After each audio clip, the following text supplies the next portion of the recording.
following science? I don't think you're following it. I think science is bullshit. Do you think maybe science is following you? Could be. Let's figure out what to do. And What's the chemistry going on in my blood right now with the It's injection sites in my butt? It's not. Huh? What? Wait, what? I don't know what I just said. Oh, we're live? That's not word. Wee, wee, wee, wee. I love it. Damn. I love it. Yeah. Getting busted. I just love. I love being ambiguous, man. I love making those drug jokes now because people don't know if I'm joking or if I'm serious. I am joking. Natty but or not, am here I I come. Am I joking? Who knows? Who knows? But we were Find out next week on Dragon Ball Z. I mean, it's like, do you joke about your dick being too big? You joke about your dick being too small? Which It's way a do you tiny play little it? peanut. Yeah, right. And then Yeah. hopefully that there's some represents something halfway impressive. You under promise, over deliver. Over delivered. That's what you do. So the natty That's what you professor has do. been on this whole time. I'm just 2 inches. Bitch, I'm 4. Yeah, Damn, I'm at least double that. double. Holy shit! And first penis joke within the first 30 There seconds. we go. We're in. Oh, we're in. recording. Yeah, we're. Oh we're he's like, oh shit. So we were just talking about the Doug Brignole podcast. We had a lot of people, talking about some of the things that Doug presented, and I think people tend to twist it around a bit, and I think it's because Doug's so passionate about what he does that maybe the wrong impression was like being observed. And I think he's not really saying that squats are worthless. What he's saying is that if you're trying to do something like a squat and the main target is for you to focus in on your quads, you may be making a mistake. There might be, this is all may and might, right? There might be some other ideas, other suggestions that might induce more of a reaction from your quads. That's pretty much all he's saying. Now, some of the studies show that when you load your spine with a weight and you do a squat, you might get about 30%, whatever you want to call it, activity in the quads. Now, some people might say, well, that's perfect because I don't really want to just train my quads. I would love for my hamstrings to get hit. I would love for my booty to be a little bit bigger. I'd love for my erectors to get bigger. I'd love for my core to be stronger. I want to also be strong as an athlete. So for me personally, I think it makes sense for me to do a squat. So I think as we talk to him more, I think that is about what he was saying. Now, he might be a little bit further along on his beliefs and what he actually trains people with because he believes in this so much that he may have now kind of become blind to the fact that there's many different ways of going about doing this. I think that happens to all of us, but I think he just presented us with great ideas and great information. It doesn't mean that you don't squat. It doesn't mean that you don't deadlift, and it doesn't mean that you don't do bent over rows. Also, too, I always say this, fuck what you heard. If you are being successful and you are making progress, then anything that we ever say on this show, I wouldn't say that you just eliminate or forget about, but I would just say take those things with a grain of salt because it's just important that you maybe understand these different ideas, but your idea of what you're doing is probably working. If you're already making progress, it's already working. Yeah, absolutely. And this is the thing. Like I was telling you, I was scrolling through the comments. I was getting some DMs about it, and I do really like. I bought Doug's book, so I brought back your copy because I borrowed your copy. So I bought my own copy of the book, and I love it. Like I love what Doug put forward in that book. I love how he talks about this movement is better for lat activation than a lot of these other movements that you see people doing in the gym. But I find that it is much. If you're not someone who is only competing in bodybuilding, and you're someone who enjoys training, and like you're not competing in those sports, why not try to get better at a few different things in the gym? I think it is necessary to have the knowledge of the movements that he puts forward in the book and to potentially program those movements to what you do. So you can make sure that in your workout, you're doing this movement that gets you the most lat activation possible. But if you also want to do some fucking pull-ups because you want to get better at doing pull-ups, do some pull-ups. Like there's no reason not to. Now, if you're a competing bodybuilder and you're focused on just getting as much muscle activation from those movements, make sure all of those are included. And then you can still work on other things because there are so many bodybuilders in the natural realm, right, that are great strength athletes, but they're also huge and have massively developed physiques. And they're not only doing just these optimally biomechanical movements, right? I think there is a massive benefit in having a general knowledge on a lot of things, having the thing that you're really good at and that you're focused on, but then having a lot of skills, because those skills can, like, maybe the hip hinge and the ability that you have in your deadlift helps you a lot with another small isolation movement that you're doing in the gym, right?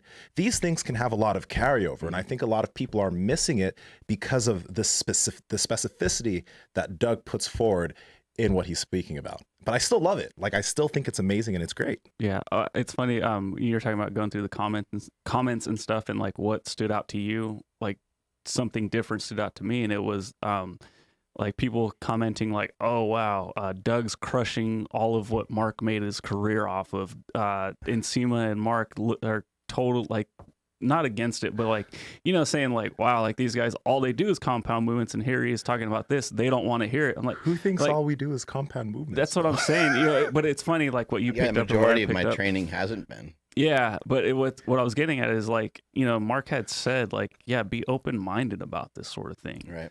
You know, and it's like, dude, like I said, I did a chest workout this weekend, dude. Yeah. I'm still sore from it, and Yeah. I didn't move a lot of weight. Not that I can't anyways, but what I was getting at is like, man, dude, he knows what he's talking about, and if you give it a shot, you'd be like, okay, that makes sense. Does that mean I never want to bench press again? Like, fuck no, Have dude, you I ever can't done those wait. movements before? I Good have, question. Yeah. but with like, you know, when he talks about like the physics and like where like the resistance is coming from, Yeah. stuff that I just never paid attention to. It's like, oh, I put the pulley right here because that's just where the pulley goes. Yeah. And then putting it to where it's supposed to, well, in his opinion, where it's supposed to be. Mhm. It's like, oh, okay, that makes sense. Yeah. Like the decline press, which I always thought was useless. Like I It's very literally, useful. like I had no idea. I heard it was useless because of like, Because probably, you can use more weight, so it seems like easier. Yes. And we're like, oh, we're not about easier. It's got to be harder. yeah, and then like the whole thing with like powerlifters, like, oh, you want to arch so that way it becomes a decline because it's easier at that point. So I'm like, oh, well, if it's easier, then maybe it's not the right move. But then after you know what he says, like when you go to flex your pecs, what do? Do you like raise your arms? Like, no, you go down, and I'm like, oh, that's what he's talking about. Yeah. And then so when I did it, I'm just like, holy shit, like this, like, dude, I got a pump of a lifetime right now. It feels awesome. Yeah. I didn't pay. It's funny that you said those comments about like what stands out to you, right? that didn't stand out to me Yeah. much because that doesn't bother me. Like, because I already know how I train or how I've trained. Right. The main thing is the people that are now they're converting, and maybe let's say that they're getting. I hope that they don't get rid of all the other movements that they were doing in the gym. What I want them to do is I want them to get Doug's book. I want them to pay attention to the Brignole 20 and the movements that he talks about and that he thinks are really beneficial for each muscle group. I would suggest that they add those in, but don't go taking out a lot of the other movements that you've liked progressing that maybe aren't in the Brignole 20. Because again, I do feel have you ever heard of the book Range? I think I talked to you about it. I've heard you talk about it for you. By Daniel Kahneman. That book, it's how he speaks about how like individuals who have good range on and good generalist knowledge can then end up being the best specialists at a specific subject. He gives the example of Roger Federer, who played a lot of different sports. He skateboarded, he played basketball, he played lacrosse, and all of these different sports gave him different movement skills to then be an amazing tennis player. He gave another example of Yo-Yo Ma, who's an amazing cellist, and Yo-Yo Ma played piano, Yo-Yo Ma played violin, and a bunch of other instruments, but the knowledge from those instruments and the dexterity that Yo-Yo Ma gained from playing those instruments then made Yo-Yo Ma an amazing cellist, and Yo-Yo Ma even says that experience made I'm a great cellist, right? So I even look at it with like the shit I'm doing in jiu-jitsu. I did soccer and bodybuilding and powerlifting, but the strength that I've been able to gain through powerlifting and the ability of I guess like muscle muscle control that I've gotten from bodybuilding and the movement that I've done in soccer, and even the longboarding that I've been doing in terms of helping me be able to balance on one foot and shit, I can see the carryover that it's having to me as a jiu-jitsu athlete. But if I didn't do those things and I just focused on jujitsu, you see a lot of jujitsu guys, they're weak. Yeah. They don't have strength. Like it's not all about strength, but they don't have that. And because of that, that is where they're lacking massively in the martial art, because they don't have this breadth of skill. So I look at it the same here. Have a breadth of skill. Have like things that you're focused on, but then if you enjoy deadlifting, if you enjoy these things, get better at them. Don't do them unsafely, get better. There's no situation in life where it's helpful to know less, you know, and there's no situation in sport where it helps to be less athletic. I've coached you before. I've shown you stuff in the gym before. I'd say, hey, you know, this is, you know, you might want to kind of do these things this way. And then I would look at the way you did it versus what I was showing and what I was visualizing, the way I was able to show it. And I was like, he just did that way better than I could ever do it. And I've been doing this for a really long fucking time. Don't ever, you know, make a note, don't ever show him anything again, kind of thing. But the same thing happened when we had Eric Spoto in the gym. The same thing happened when we had Stan Efferding in the gym. And there's no coincidence, Stan Efferding, the Division I scholarship athlete for soccer. Like it's no coincidence that he was successful in bodybuilding, powerlifting, soccer. It's always helpful to be better, to be a better athlete at any of these things. I think when it comes to strength, for some reason, when it comes to powerlifting, because the end result of the person that we see, like, make no mistake, we have Andrei Milanichev in the house. He's here at Super Training Gym for the next week and a half or so. Make no mistake, that guy is an elite athlete. And he's a freestyle wrestler. Yeah, we haven't communicated with him a lot on his past, all the different things that he's done, but I'm sure he's done Olympic lifting. We know that he was a wrestler, and he seems like he wants to like grapple with people because he keeps kind of grabbing a hold of everybody. Yeah. I'm sure he didn't suck at it. And if you ever seen that guy powerlift, I mean, one of the greatest feats of strength I've ever seen in my life was he did a walked out 990 something pound squat for like a triple or a set of 4, and it just looked completely effortless. He's not at the end range of motion when he's at the bottom of his squat. He could probably go lower. Like, his body can move in all sorts of different movements. It's helpful. The more stuff that you explore in training, the better off you're going to be. So, you know, don't be closed-minded. I would say that the way I think some of this stuff works out in very general terms is that when you do these movements that are compound or barbell exercises, I would say that a way to view them is that there is a price to pay normally when you do some of these lifts because of the amount of weight that you can use. They're like in your favor. You know, a bench, squat, and deadlift allow you to lift the most weight. When I used to go around the country and teach powerlifting to CrossFitters, I would say, who in here has ever lifted 400 pounds? And a couple hands would go up. I say 500, I say 600. What lift is it in? You know, it was always in like a deadlift, you know, or a squat. But it was never in like an overhead squat. It was never in some of these other movements that are really challenging and really difficult. It was in the power lifts, and the power lifts lend themselves to allow you to lift the most amount of weight. The most amount of weight that you can possibly press is in bench pressing. It's not in an overhead press. You know, the all-time world record in an overhead press would be 500 something. The all-time, whether someone's doing it from their shoulders or from the ground, the all-time record in bench pressing is in the 700s for raw lifting. So these are all exercises that are set up to allow you to lift the most amount of weight. So in regards to, you know, their effectiveness on hypertrophy, obviously they have a huge impact on that. But they might be hitting some of the muscles overall. Like, I think a bench press is like a full body movement, not necessarily just a chest movement. Just like when you were coaching Jason Khalipa and you coached him on the leg drive that is necessary in the bench press. He gets off the bench, he's like, my hips are fucking sore, right? So yeah, he's cramping up and stuff. And I think then people take that way too far. Like, oh, it's all about the lats, bench pressing. And it's like, bench pressing isn't all about but I think just be open-minded to some of the things that someone like Doug is presenting, and understand that we need people like Doug. We need people who say, hey, that might not even really be true. And the more he started to talk, the more I started recognizing how true a lot of the stuff he was saying is or could possibly be. Because I was like, well, I think you'd still burn more calories from like a squat. But then as we talked further, you know, he's talking like, no, you can kind of get deeper into some of the muscles with some of these other movements, doing them some other ways. And I'm like, I felt like I was burning a pretty good amount of calories when I was doing some of the knees over toes shit. You know what I mean? Like that stuff sends your body into like an inferno. Yeah. And think about like the way that we were lifting with Jason Klippa. You guys were doing, I mean, how heavy was the kettlebell you had? 56 pounds? 75. Oh, It was 75. the 75. That's a fucking good weight. But but it's still 75 pounds. It's just 75 pounds. You tore yourself up with 75 pounds. Yeah. I've never seen you have a workout like that before. Yeah. With a barbell. Yeah, it's so the main aspect, the main reason why it was so fatiguing, the bench press stuff was easy. Let me explain this to you guys real quick because you probably haven't seen the video. It's not out yet. We did an every minute on the minute workout, meaning that like literally it wasn't like you do a minute and you rest a minute. You literally do the same thing every minute on the minute. So we did a bench press for 225 for 5 to 7 reps every minute on the minute. Okay, so every single minute. Then we went and we did 20 kettlebell swings. Every minute on the minute. Lit my butt up, man. Yeah, lit my butt up too. So like we're using a 75-pound kettlebell for that. But then that wasn't even that bad. We then moved to doing 20 goblet squats with said kettlebell. Look at these guys. Yeah, with 75 pounds every minute on the minute, right? So we'd probably finish the squats 40 seconds and then we'd maybe get 20 seconds to rest.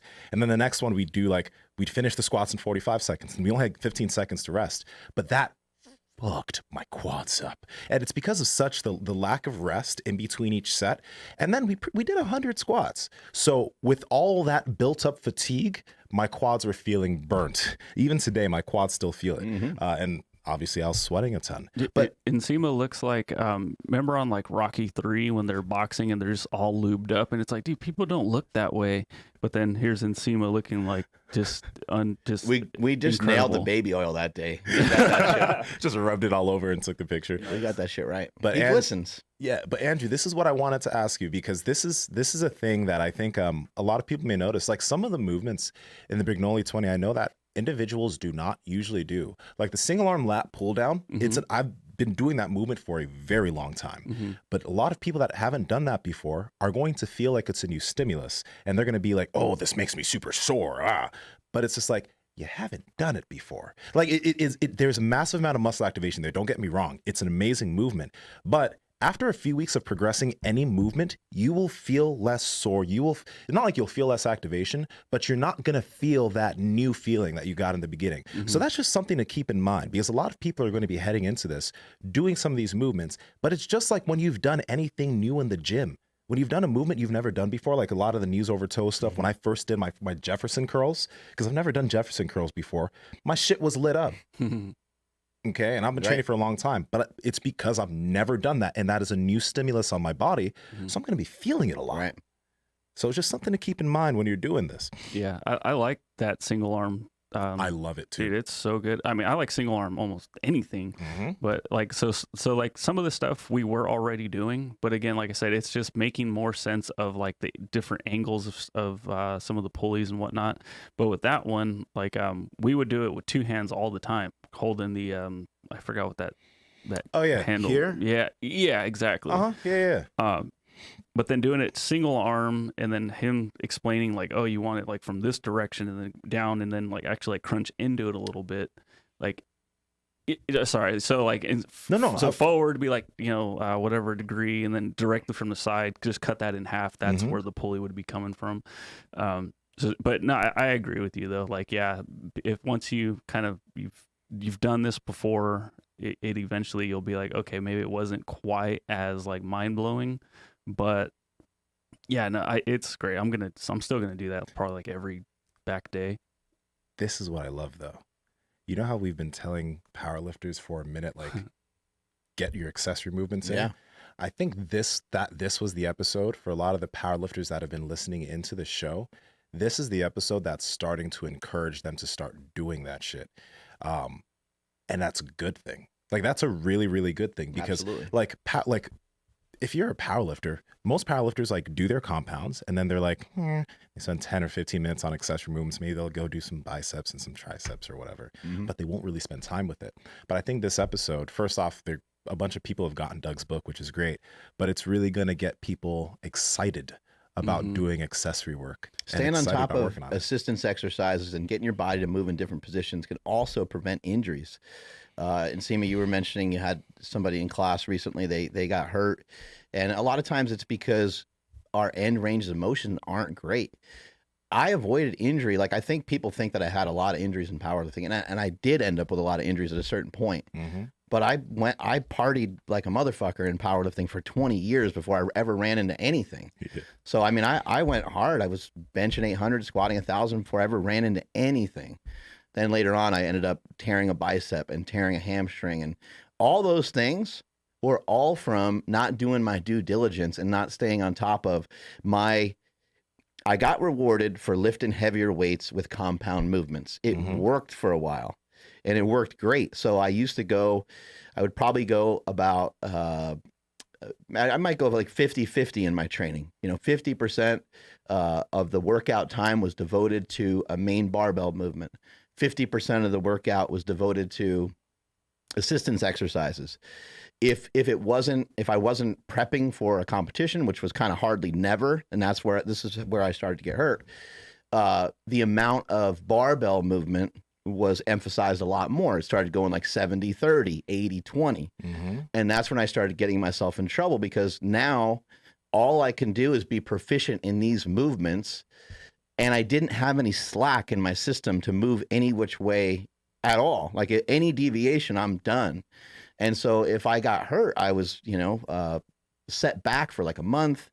And then every time I came back, if I think back to it now, I did a lot of what Doug's talking about. I did a lot of assistance movements, because those movements I'm able to do for a longer period of time in a much safer fashion. I'm able to kind of like rebuild and then get back into it. And so I think that people sometimes they're thinking these barbell movements are going to be what makes me big and strong, and they can be, but you also have to keep in mind, like, who are powerlifters? Who are people that love strength? Who are the people that love the bench, the squat, the deadlift, the military press, the bent over row?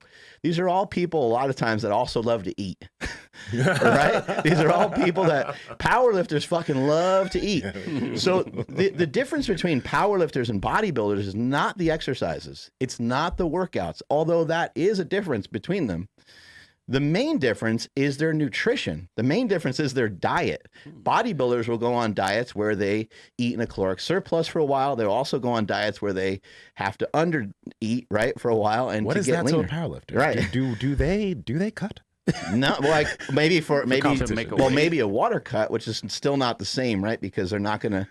If a powerlifter does a cut at all, I mean, they might lose like 8 to 12 pounds or something, getting ready to be in like a different weight class or whatever. But they're not shredding up, which is a whole different ball game. But I think it gets to be really confusing, because if we're like, that guy knows a lot, that guy's a fucking doctor, I'm gonna take his word for it. He's a biology major. He also studied kinesiology. Like, this guy is super smart, but then he has no muscle, right? And then you're like, well, I can't take that guy's word for it, because he doesn't even really look like he lifts. He looks like a pussy, right?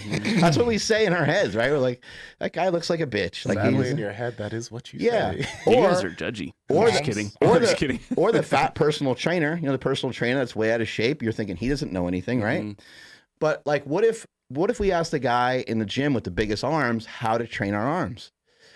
Well, we go about doing it for a while. Then we learn that the guy's on steroids. Now, like, what are our thoughts? Now, does that guy go to zero in our mind? And we've got to find, I got to find someone that doesn't take steroids, because I don't think those exercises are effective. Or maybe you read about steroids, you learn about them a little bit, and say, that guy still gave me really good information. I'm going to go on about my business. Now, what if you find out that the guy did synthol? His arms are totally fake, right? Like, so it's a really weird thing, because we're dealing with a mirage, whether it's a doctor who knows a lot, whether it's Stan Efferding who looks fantastic and knows a lot. We put so much value on where this guy trained, who he trained under. The only thing that matters is what the guy is saying, can it possibly get you results? That's the only thing that matters. Meanwhile, we're sitting here like picking over, you're not at a Gracie Academy, or, what they would do years ago. It's not as prevalent anymore, but you're not at this particular academy, so you don't know anything about jujitsu. But now there's a lot, now that jujitsu is spread so much, there's so many great places to go. But that's what people would be concerned about or worried about, whether someone has the knowledge base or not. And that's not, knowledge doesn't come from just somebody being somebody having some sort of letters in front or behind their name. Mm-hmm. That's like, okay, so that is important. Like, you know, certifications, getting education, all of that stuff's important. But I think that we need to not underplay getting some experience doing something. I'm gonna use this example, and we talk about it quite a bit. But like people that like when I started stretching more because I wanted to improve my mobility for jiu-jitsu, I had so many people that were like, "That's not going to be good for your strength. That's not going to be good for your body. Like stretching is unnecessary." I love where research has I love been where you're showing. going with this, because like who is saying that has actually done it and tried it for a while and had negative feedback, right? They probably didn't even try it. To be perfectly honest, I'm continuously getting this from strength coaches, strength athletes DMing me like, you know, the research shows that if it's more beneficial if you do that with a weight, and you don't need to do static stretching for performance, and it's unnecessary. Like, and I'm sitting over here, I'm like, I'm mobile, I'm flexible, I'm able to get into these crazy positions in jiu-jitsu. I'm walking around feeling fucking amazing. I'm getting DMs and comments from people saying they're feeling the best that they've ever felt in their entire lives.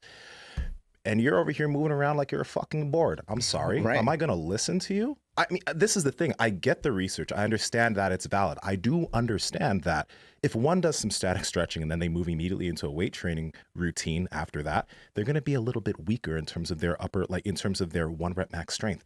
I get it. Mm-hmm. I also don't necessarily, that's not the goal. Right. Right. The goal is feeling better, being more mobile, moving better, having more range in terms of what you're able to do with your body. That's the goal. Also, and that's being achieved. Also, who are we talking about? Who would be weaker? Like for me, if you and I were to stretch before we did a squat workout, I would probably end up being weaker because I'm less familiar with stretching. It'd probably have less of an impact on you. Like, so who? It would still have an impact on me. Yeah, right, right. But the impact is, but I'm just saying, minimal. like, we don't even know where these studies, like, who are the studies on? Like, are these on prolific lifters? Are these on people that, is it done on anybody that's like yourself, that lifts, that has all their shit together when it comes to their lifting, when it comes to their stretching? I kind of doubt it. I don't know. I haven't looked at the literature, but I would go as far to say, like, I don't believe hardly any of the research that's done on anything when it comes to nutrition or training. What I do believe is that we end up compiling a lot of great information by communicating with one another and by starting to, because a lot of times this stretching stuff and some of these things, we don't know who's doing the study. We don't know who they're doing it on. We don't know, like, there's so many factors. Andrew and I were talking the other day about when's the best time to work out.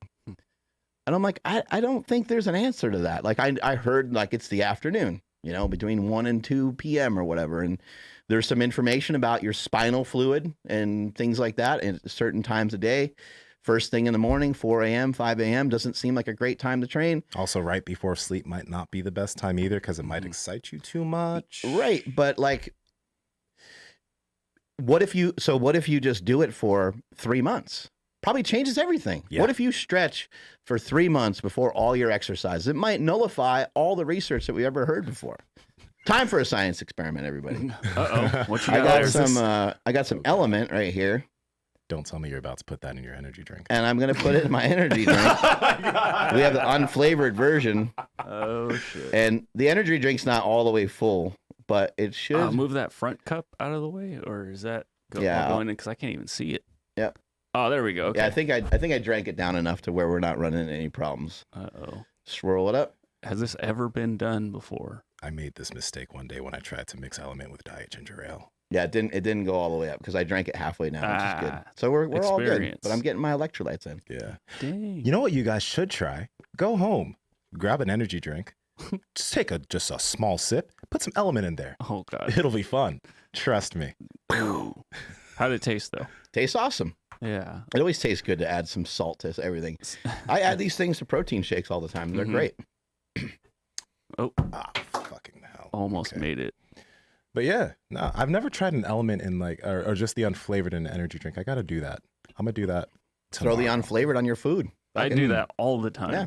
I always keep the unflavored packets with me. Yeah. Like, it sounds silly, but I keep them in my fanny pack because if I'm somewhere and there's no salt, I just always have a salt packet, but it's just like an enhanced packet of salt. Kind of back to our training stuff. I think people see people that are big, they see people that are in shape, and they just think like, I need to gravitate towards, everything this guy says. And a lot of times those people have good information, they have great ideas. And I think some of the stuff that like Doug has presented, some of the stuff we've had from other people on the podcast before.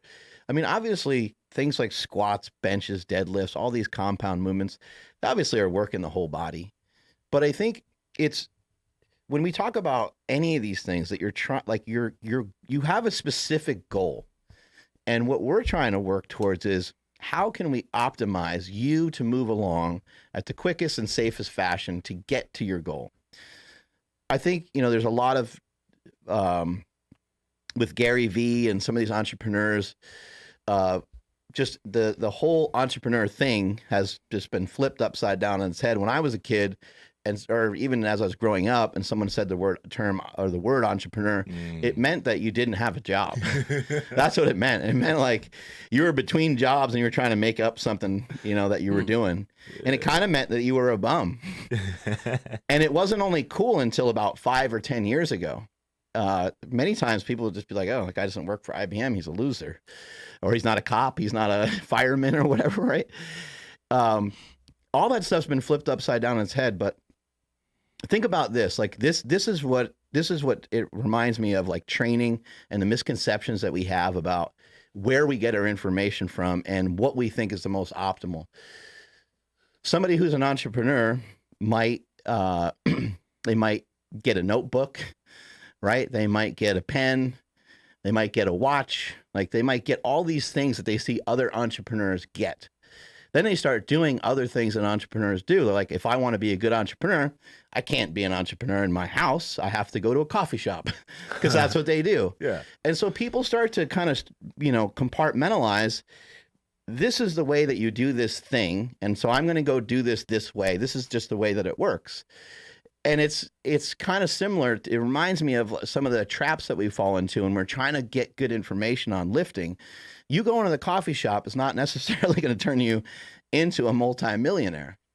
You continuing on your journey to find what's going to work best for you and to follow your interests and to intertwine your interests with what you're good at, what you love to do, and what you can potentially maybe do slightly different than some other people. And that's what we're trying to do, trying to get the edges of all these things. And it's really hard. It's hard to get there. It's hard to do that. So even with some of the stuff that Doug said, or even with some of the diets that we present, if you're not down with it, if you think something's stupid, you already canceled it out of your head.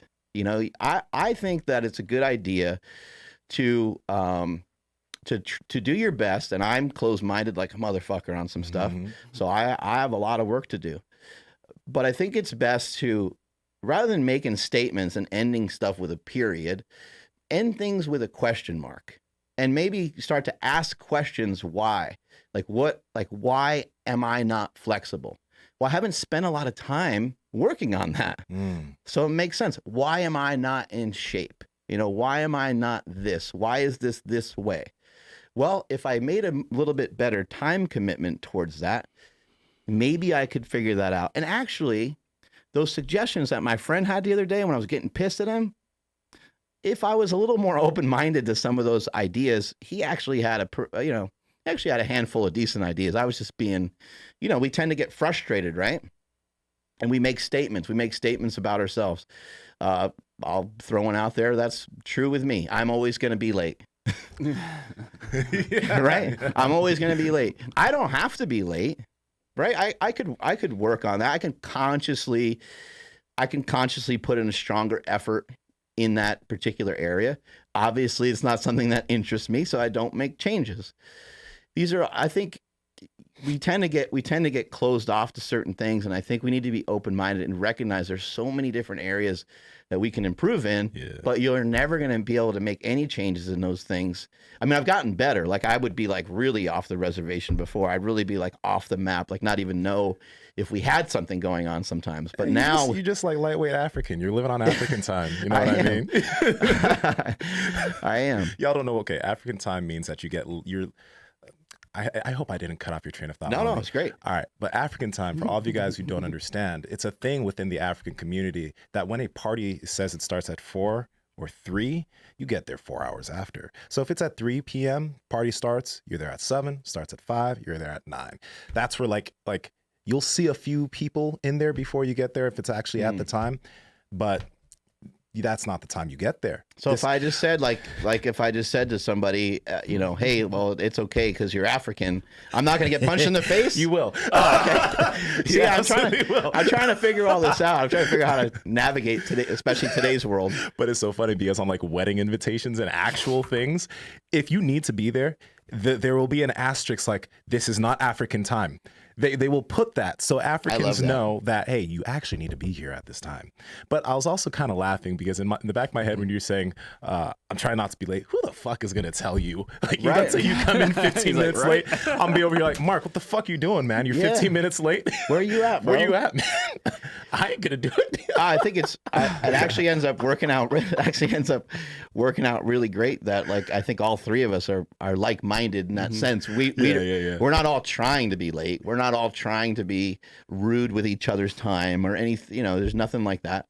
We're just pretty casual about it. Yeah. And we know that 8:30 means like we might start at 9:15. Yeah. if we're lucky. A lot of times we get in here and we bullshit and we just kind of chill. Yeah. Yeah. I think the only time I ever try to like herd you in is when you're on someone else's podcast. And I'm just like, Mark, like, come on, we got to get going. And then like I feel like fuck, I can't. Like, no, I have to get them in here. But other than that, no, it is very chill. Like, I hit a shit ton of traffic. I had to switch freeways today. Ooh. And I was like, for like a whole 5 seconds, like, oh, fuck, like, I'm going to be, I won't be late. We'll be right on time. Yep. I'm always getting here. Like, let's say it was 8:30 today. I got here at 8:30 and 45 seconds. Like that. And then I pulled in a couple seconds after. My wrestling coach he'd always say if you're not 15 minutes early, then you're 10 minutes late. And we were always like, that's a lot of math. Can you just tell us when to fucking be here? And he's like, I tried to, you assholes, and you're still not here on time. Fucking love it. There's off of what you were saying before though about about like being so hard-headed about something. This is not an original Nsima phrase. I don't know where I read this, but I really resonated. It's okay. Mm-hmm. You're probably bigger and stronger than whoever said it. Most likely, but I won't do that. Like a few years ago, it's from something I read, and it was the saying, strong views loosely held. So I think it is super beneficial to have very strong views about something that you might believe in, but look for people to poke holes in your shit. You should be actually trying to seek out people to poke holes in terms of what you're doing. Because if they try to poke holes, that'll either allow you to strengthen whatever it is that you're doing and maybe to understand it a little bit more so like you'll actually really know that what you're doing is correct, or it'll allow you to, the loosely held part of it, course correct, change course a little bit, add something in different, change it because you might actually find something better that's going to allow you to improve more. So it's not like, we're not here thinking that we are absolutely right about everything we're doing, but we do have strong views about certain things that we're just like, hey, if we're wrong, cool, but what we're doing is working pretty damn well, so we're going to keep it moving. I love this kind of shit because I'm so fascinated by this. Like I think a lot of times, like you got to think like what opens your brain up to listen to somebody. And for me, it's been what I've been trying to listen for in people is good explanation. You have good explanations and I can go a couple questions deep on you on a topic. Now you caught my interest. If I start talking about jiu-jitsu with you, if I know a little bit about it and I'm like, hey, what do you think about A, B, and if you're like, don't seem like you know a lot about it, I'm like, okay, I don't know I don't think this guy really knows much about it. But if we start getting in conversation and I'm like, oh shit, now I want to learn from you, you know, or same thing with lifting. Obviously the way someone looks has a huge impact all the time on everything, whether you're applying for a job or, just literally anything, trying to get picked up by a team, you know, to play a sport. It's crazy how much your look is dependent upon a lot of these things. One of the reasons why Tom Brady had such trouble, you know, as an athlete early on is like he didn't look as good as a couple of these other athletes. Yeah. And so he got passed up, but that's not crazy. where. And I mean, look, race, right? I mean, the color, like it's insane. We're trying to find, you know, who's got the best information, who's the best for the job. And for me, I try to look for explanations. So when we started talking to Doug, I was like, man, this guy's got us by the nuts because he's got good explanations. Even when you started asking questions about like the bent over row, which I know you're a huge fan of, he was doing a great job of explaining why that's not his favorite exercise. And I could see Nsima working it through his head, like, I'm still going to do my bent over rows because they've been really effective for me, which you should hold on to. Yeah. But you were also interpreting what he was saying, and you were taking that in, and you were taking that into consideration. It's not like you're going to just go and change everything and be like, okay, I'm going to do the one arm pull down the rest of my life and never do a bent over row when it's obviously seemed like it's been working pretty well for you. But I think, you know, trying to find good explanations from people, I think is the most important thing. I don't care if someone's a doctor and they have great information about, you know, what to do when you have a cold. If they are a doctor or not a doctor, can they have a good explanation that sounds pretty reasonable to me? And then I can say, you know what? I think that might be for me. I think I should give that a shot. Yeah, and there's also, I would say, like things get lost in translation. But before I mentioned that, I didn't get a chance to tell people where to get Element electrolytes. So drinklmnt.com/power project. We highly recommend the value bundle and just hit up all of the watermelon salt that they have because it is incredible. You know, it's so really good when Jesse Burdick runs in here last week and he's like, do you have that watermelon salt? Like fresh out. He's like, fuck. He It's was like actually, a drug deal. Got that watermelon. Yeah, salt. he was like visually like really. He was like, not upset. in a good way. Yeah, he was like really disappointed. It's and like, dude, we'll upset. give you what we got, but we don't have the watermelon. I'm Yeah, sorry. Yeah, I love Jesse Burdick, by the way. He's I the just best. gotta say how much I love that man. He just has such a hefty energy to him. Yeah, totally. So yeah, drinklmnt.com/power project. Head over there right now. But yeah, when Doug was talking about, you know, some of these movements, That mind bullet hit. oh, there you go. So I was like, I love Jesse. I'm like, wait, that's that kratom. www.mindbullet.com. There Go you check go. it out. Go check it out. You know, when we think of like whether it be an accessory movement or just a back movement or whatever, we're probably thinking like we're gonna probably do what, like 3 to 5 exercises. Each exercise is gonna have X amount of sets.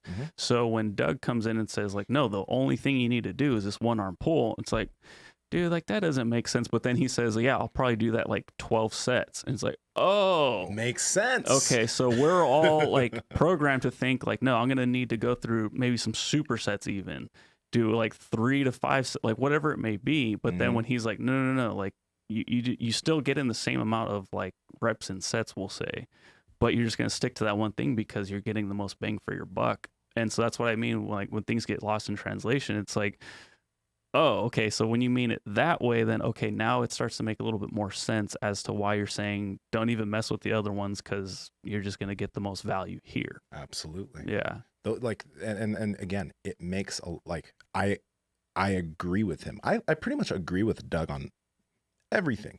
I guess it's just the application aspect of things. Like every individual needs to think of, what is my goal? Am I a competing bodybuilder? Am I someone who is just trying to focus on increasing muscle size with these muscle groups and that's my only goal? Am I an individual who likes to just focus on doing the same thing all the time and I don't find any training enjoyment with variability? That's a big deal because I like variability. I like getting good at a lot of things. I really do. So even though I know something may be optimal, I'd rather take the optimal down a little bit for enjoyment. Because then going in with more enjoyment and it being going in with more enjoyment is more optimal for me. And I will, over the long term, get more results from that because I'm going to be more consistent with it. And that's just going to be overall better. And one thing I think is important to kind of realize is having all like a bunch of different muscle groups work together to move a load is a different skill than just working a small working an isolation movement. The ability to do a strong barbell overhead press, to lock your body in and press a weight over your body, or even to do a sumo deadlift or any type of deadlift and use your whole body concordance to move a load, that is a skill. Yeah. You know? Well, imagine trying to get good. Imagine trying to be a good golfer and you thought that all you had to do was either swing as hard as possible to drive the ball, or you thought all you had to do was putt. Right? Like neither one makes any sense. There's many aspects to the game. I mean, I've never played a round of golf in my life, but there's many aspects of the game. There's different clubs, there's different situations, there's different things to utilize for different situations. And I think when it comes to lifting, it's the same way. Like if something doesn't match up with your mind and your brain and what you like to do, then it's going to be really difficult to even implement any of it. So what I personally like to do is I like to utilize some of these exercises. When somebody mentions something to me, I'll be like, okay, let me give that a shot. And I'll do it at the end of a workout, or on like an off day, I'll just go in and mess with it. And I'll be like, oh, maybe I'll give that a shot next time because that actually felt like it worked. Or I'll be like, nah, I don't think it's for me. Like the setup takes kind of a long time. And if I'm being honest with myself, I probably won't take the time every day to do all that other shit. And so, you know, but that's a good way to kind of learn, like, is this for me? Give it a shot and try it out. But if you try it as part of your workout, I think that's a mistake sometimes because it can be frustrating. Because you're like trying it, and then you might be like trying to watch a video on your phone, or you're trying to listen to a podcast, and I'd rather do it when it doesn't matter as much. I could be a little bit more calm about it. I'm not pressed for time. I'm just kind of dicking around with it. Yeah. And yeah, absolutely. And like, I'm not going to take knees over toes sled drags out because it's not the optimal thing for my quads. Because like I'm going to do it because it's fun, right? Like what you said. But it's sort of like, let's imagine the plainest like tilapia and like vegetables. Like that's the most bang for your buck. That's exactly where you're going to grow and you're going to be lean. It's like, okay, yeah, I can do that, but I'm still going to pour like G Hughes all over everything. You know, like I want to have some variety, even if that means that it's going to take a little bit away from it. It's going to be enjoyable and I'll be able to come back and do it again tomorrow. It's the spice of life. Yeah, exactly. You know, what I was thinking about was like it's necessary to, you got to trust yourself. I can understand if you're very new to training, you got to find something to do. You gotta find something to do, watch some videos, learn from a lot of people who know more than you. And then there's the challenge of trying to take pieces of information and applying it and seeing what works. But after a certain amount of time, you then gotta after a few years, you then gotta rely on, maybe not rely, but trust what you know.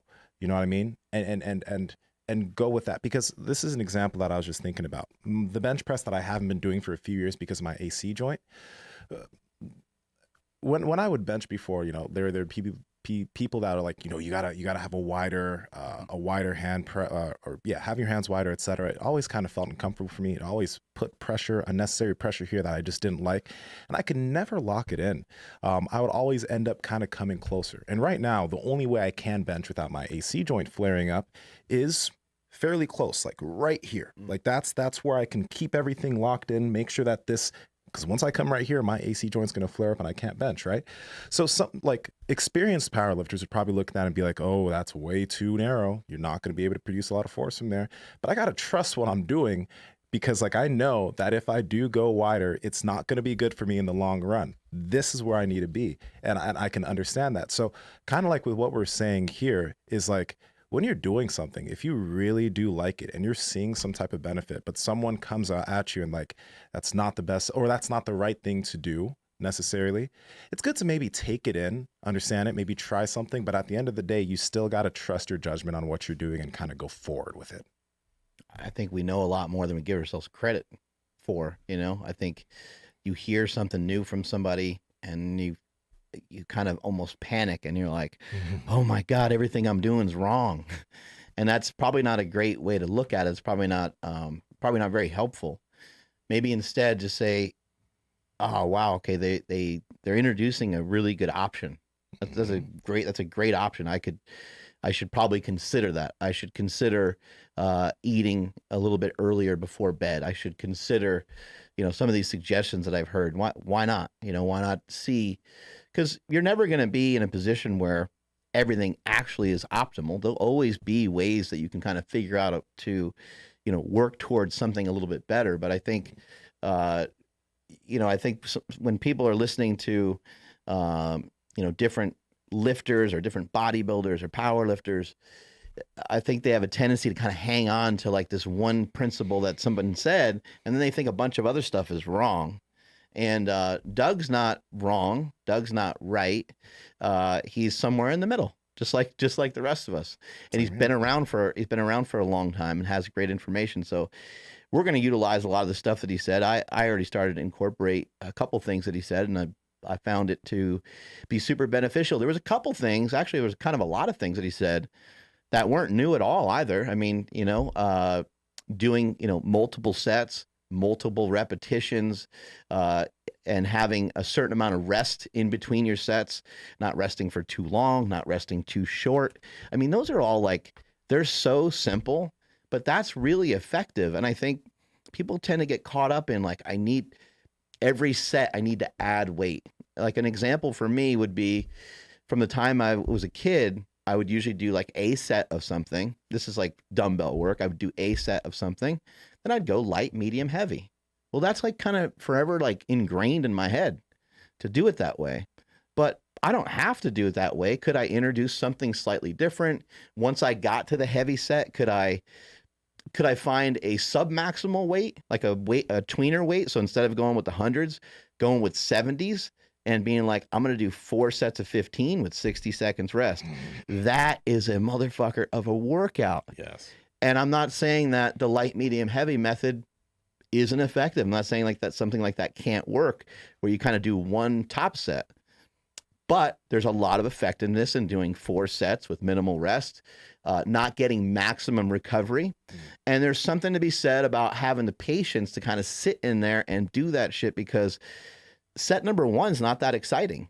It doesn't hurt. It's not that hard to get through. Set number 2 might be a little similar. Well, now 3 and 4 is where we're kind of making our money, but you have to be patient to get there. Mm-hmm. Absolutely. I love this. I love this. So, I love you, Nsima. I love you, Andrew. I love you too, Mark. I love you guys. I love this podcast. I love this room. Yeah. Fucking beautiful room. Have you guys seen the movie I Love You, Man? Mm-hmm. Oh, yeah. Yeah. It's a good movie, man. That's a good movie. It is. Us men who love each other got to start saying I love you more. If we actually love the individual. Mm-hmm. I love you. Are you trying to tell me I don't say it enough? I'm just saying it could work to hear it a little bit more, Wouldn't be the worst. It wouldn't be the worst thing to hear it a little bit more from time to time. I try to be complimentary. I mean, Thank you. I got to work on it. Thank you. Is it weird if I say I love you, Zaddy Andrew? Does it feel odd? With the kind of nose breathing at the end, I think made it a little bit, but yeah. I'm all conditioned to it now. I'm not used to it, but you don't twitch anymore. Not as much. No. I can hide it now. You can hide it. Yeah. Andrew just spreads his legs a little wider. Yeah. I actually have been back here because I'm trying to pop my hip, and it's just right there, and it just won't go. I can pop that for you. And you broke me. Here we go. All right, but here's another example of how a little bit of I guess variability can work well for somebody in this situation, right? Bodybuilders. When we were talking about in the break room yesterday, right? So an individual I work with, her name's Carrie. We were doing some poses the other day, and when she was trying to hit some shoulder poses and maybe move her hips into positions for front poses, because of the lack of mobility in those areas, right? The poses did not look as good, right? So that, if you think about that, if you're someone who's stepping on stage, you could have the whole package as a bodybuilder. But if you're not even to move your hips back for that front relax so that your waist looks smaller, and if you can't move your shoulders, you can't be here while still flaring your lats, but you're stuck here, you don't look good, and you might lose to the other guy just because they're able to move their body and they have that variability of knowledge. But what would a strength coach or someone say to the individual who's lifting weights? You shouldn't stretch, right? So this is the thing. This is all I'm saying. Get some knowledge in some different areas, because those things, those random things that you know might really be the things that spur you in terms of another athletic endeavor. You know what I mean? Like right now, athletically, jiu-jitsu is the main focus, but all these other things that I've been doing have made this stronger. And I think it's as simple as like just identifying, is there some truth to what someone's mentioning? Someone has huge hamstrings and glutes, and you're like, man, that'd be great. Like if I could figure out how to get that for myself. You say, hey, what have you done for that? And they'll say, well, I've done a lot of deadlifting over the years, and I've done a lot of squats. And then you're like, okay, deadlifts and squats. That doesn't mean that's the only way to do that. It just means that that was a way that was effective for that particular person. It could possibly be a way that could be effective for you. And what gets to be tough, though, again, is like there's so many different variations and so many different variables that are in there. When we see a bodybuilder or powerlifter or someone that looks good in the gym, that looks strong, and you start asking questions, there could be a zillion reasons. Like take calf development, for example. Like that one's a weird one, right? Like it's, first of all, it doesn't seem like really anyone really works their calves that much. It seems like people just kind of have calves or they don't. And it seems like when people don't have calves, it seems to be very difficult on how to figure out how to get them to be bigger. But a lot of people might look at someone's calves and say, hey, your calves look great. What have you done for them? And they say, I played soccer when I was a kid. And they normally say they played a bunch of sports. Every once in a while, we'll hear that someone was, 400 pounds or something like that. And they lost a bunch of weight. And that's why they have some pretty good calf development. Shoot, but that's a sport in and of itself. There's so many variables on, why a particular person ended up with big jacked forearms or biceps or triceps that it's hard to equate. I was just jacked forearms.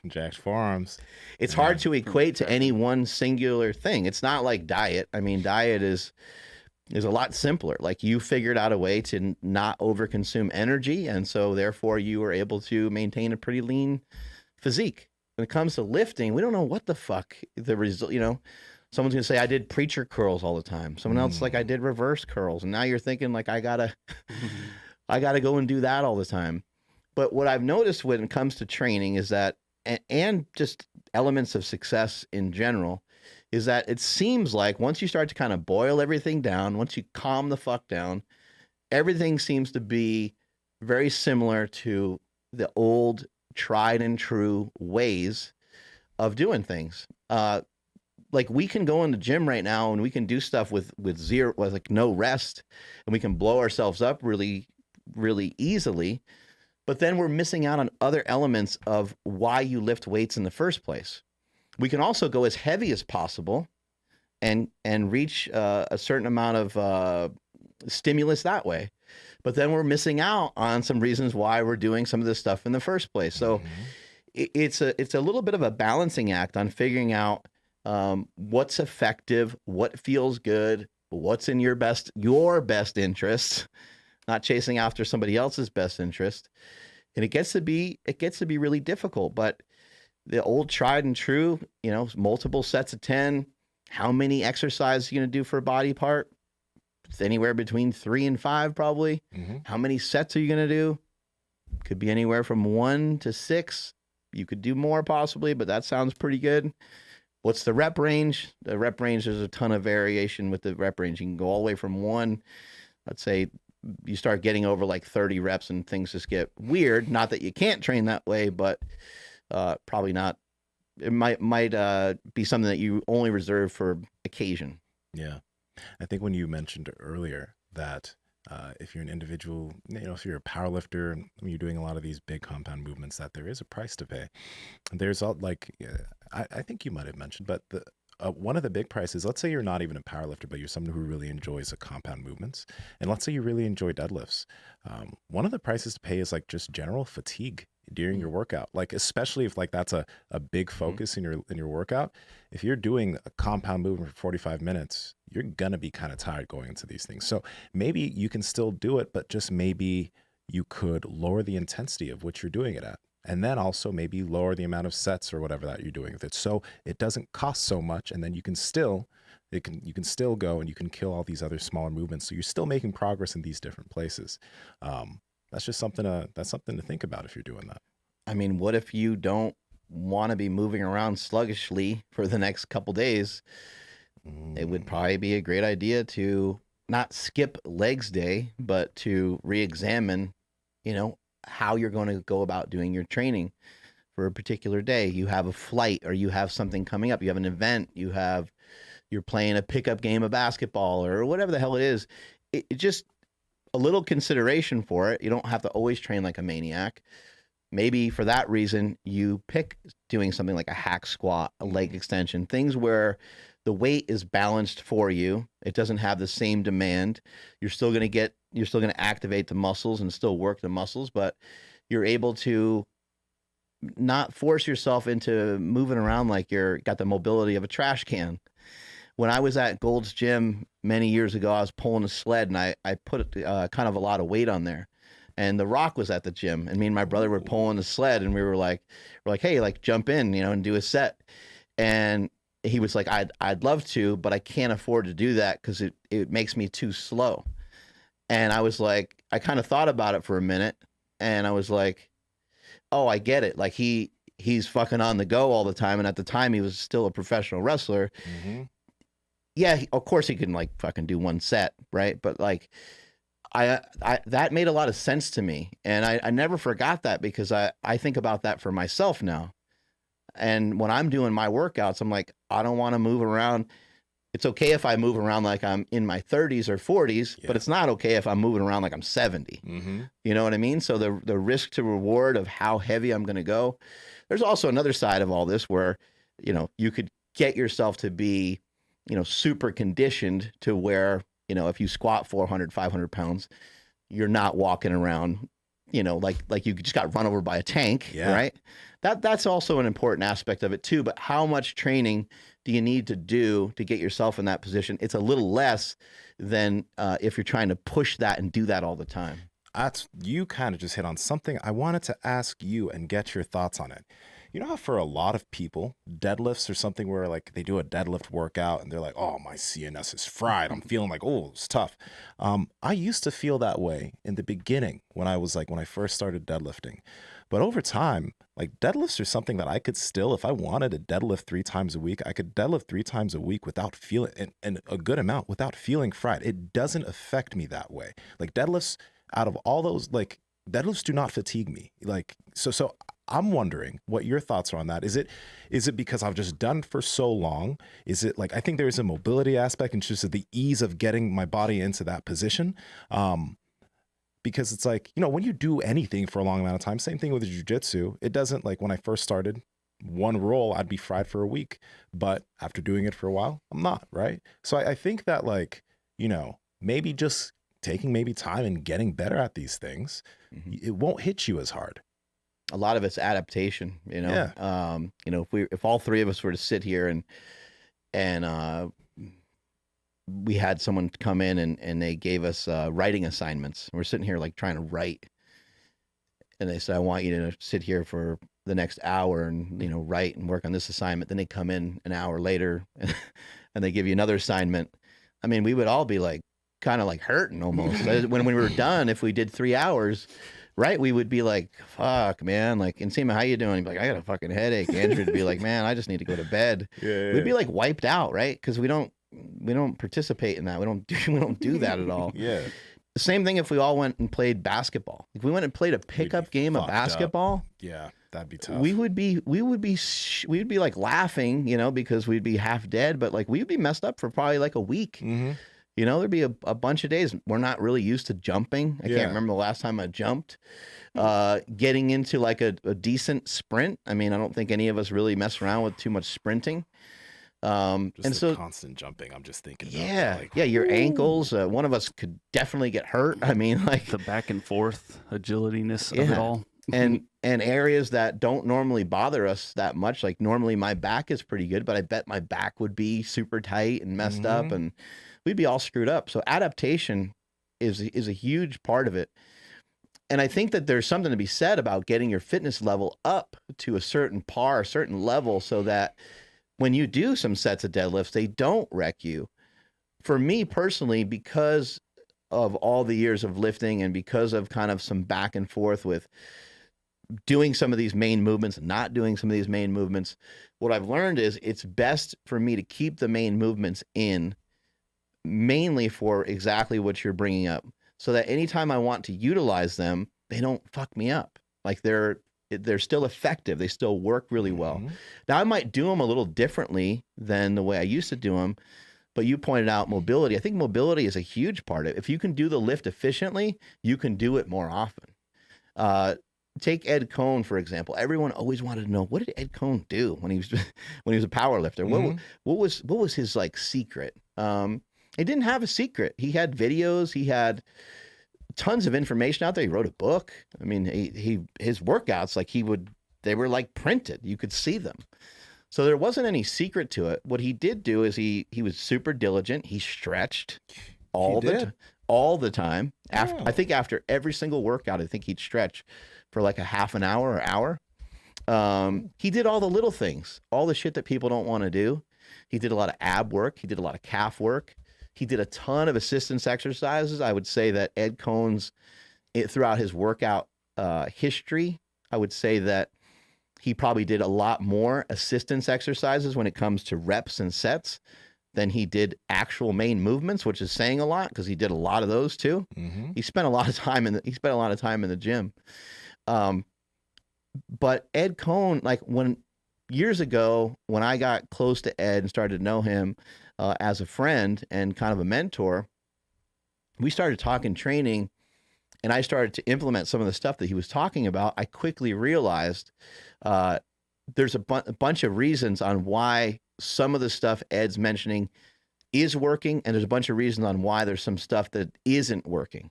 One of the main reasons why some stuff didn't work was due to his mechanics. He could probably deadlift every day and be totally fine. He's got long ass arms. Yeah. And let's just face it, like, we don't know what the hell's going on with that guy's genetics, right? I mean, it's just, he was fucking built for this shit, right? Yeah, literally built for it. Yeah, and even now, as an older guy who doesn't lift the same weights, he's still a block. You know, he still has really, really huge muscles in his back and muscles in his obliques and stuff that you've never seen before on another Let's talk person. his hands real quick. Like, yeah. I've shaken his hand. Ed is like short, like his hands are bigger than mine, like substantially so. It's like a mitt. It's crazy. It's insanity. Imagine if all three of us were deadlifting, right? And we lift the weight, and somebody comes over and they measure how far we move the weight. You know, and one of us, especially like if you're in a sumo position, you're able to get in a really good sumo position. All three of us can go sumo, and we could try to mimic what you're doing, but we don't move the way that you move. Even when someone's shorter, you still might have a small advantage, but like you might be moving the weight a little bit less. That plays into a lot of these things as well. How far you're moving the weight, or like for me, when I squat, if I get in any trouble in a squat, I tend to lean forward a lot. So how often can I squat? Not that often. Like I could maybe squat once a week. I actually, when I was training heavy, I had to go heavy pretty much every other week. I had to really plan it out because I didn't have great squat mechanics. And as much as I worked on it nonstop. It was something that was worked on every warm-up set, on every rep and every set. And even on the days when I went lighter, those were like practice days where I would really work on it. But my body just doesn't move in an amazing way when it comes to some of those lifts. So for me personally, I could have probably taken a big step back and probably worked on mobility, and that would have maybe kind of moved my squat up even further. If you look at a big difference between me and Brian Carroll, I did 1,080. Brian Carroll did 1,300. he had to take steps back because he got injured, and he was able to kind of reload and go back into it. He ended up with great mechanics and great technique. And so these are all huge factors that play into our recovery, how we train, that we don't even really think about that much, but how you move is a huge part of it. Yeah. Yeah. How you move is just, it makes a big difference. And, you know, people say that stretching doesn't prevent injury. And I agree with that sentiment to an extent. The extent that I agree with it is when I'm going to move to the sport of jiu-jitsu. When I see people that are very, very tight, and they're trying to move in different positions, I've seen people's backs get tweaked, right? And just like, let's just talk about the back. I've seen their back get tweaked when they were like, let's say someone was stack passing them and they had too much, like their back wasn't able to like bend, right? And they weren't able to move in that position. So then they tweaked a muscle in their back.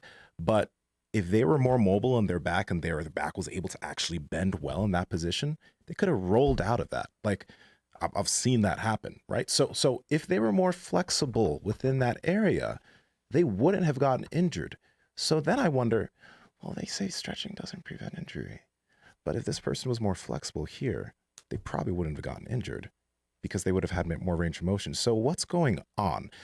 I understand why it is said that it doesn't prevent injury, but I also don't necessarily agree with that sentiment 100% in a lot of situations. Practically, like literally, practically, sometimes that statement doesn't make sense. You ever see Hoist Gracie get arm barred? You know, someone's got his arm. They can't even really tap him. He can fucking, because he has so much mobility through here. He can just to me, that's like preventing an injury. I realize like that's, you know, they're fighting or whatever, but Andrew, see if you can bring up some clips of like people getting the cowboy collar, like tackle. Oh, I don't know what this is. What's that? So they made this illegal. horse collar. Horse collar tackle. Like you grab the guy by the back of his shoulder pads and kind of like ride him down. And tons of guys were just getting hurt because they would like run these plays where the running back would run to the outside and the guy had a weird angle on him. He was able just to kind of grab him by the back and pull him down, and like the legs would come underneath him. But there was many guys that were totally fine when they got tackled that way, because probably, you know, due in part to their athleticism, their mobility, and things like that. And so, you know, it's not even just injury prevention, it's long-term and short-term injury prevention. But in addition to that, it would, here we go. So there's other guys that have been in the exact same position that didn't get hurt. You know, that's what you got to keep in mind, right? There's been other athletes over the years to get torqued in these exact same positions that we're showing on our monitor, that have been, they've been okay. This one looks. But this is what happens in jiu-jitsu sometimes, right? Like it's a similar, I don't know, the guy's not like pulling you the same way, but it's a similar. It's stuff like that can happen. And it just kind of depends on like how are you able to move through the hip down? Like if your hip That's can't a great move, example there. you kind of get stuck in your knee because your hip can't extend. Yeah, and then what's your knee gonna do? Your knee's gonna be like, yo, like we were at the end. Yeah, that's but I also think, so sometimes people will say stretching will aid in recovery. Now, an interesting on that part is that I don't have enough experience with stretching to know exactly how it feels, but where and actually, if you think about like when someone gets really, really sore, like what do we tend to do? Tend to naturally just stretch. Like you ever have your chest really sore and you start putting your arm in the doorway? It's like that's like stretching for most people. That's like the only time they ever do it. Yeah. So it will kind of open that area up a little bit. But what I would say is that stretching, it's going to be impacting long-term and short-term injury, but on top of that, it's going to be impacting the short-term like micro tearing that you're doing. If you can move a little bit better, you're not at an end range, so your body's not in like a panic. So just an example would say, let's say I'm doing a bicep curl and I'm doing some full range bicep curl type stuff.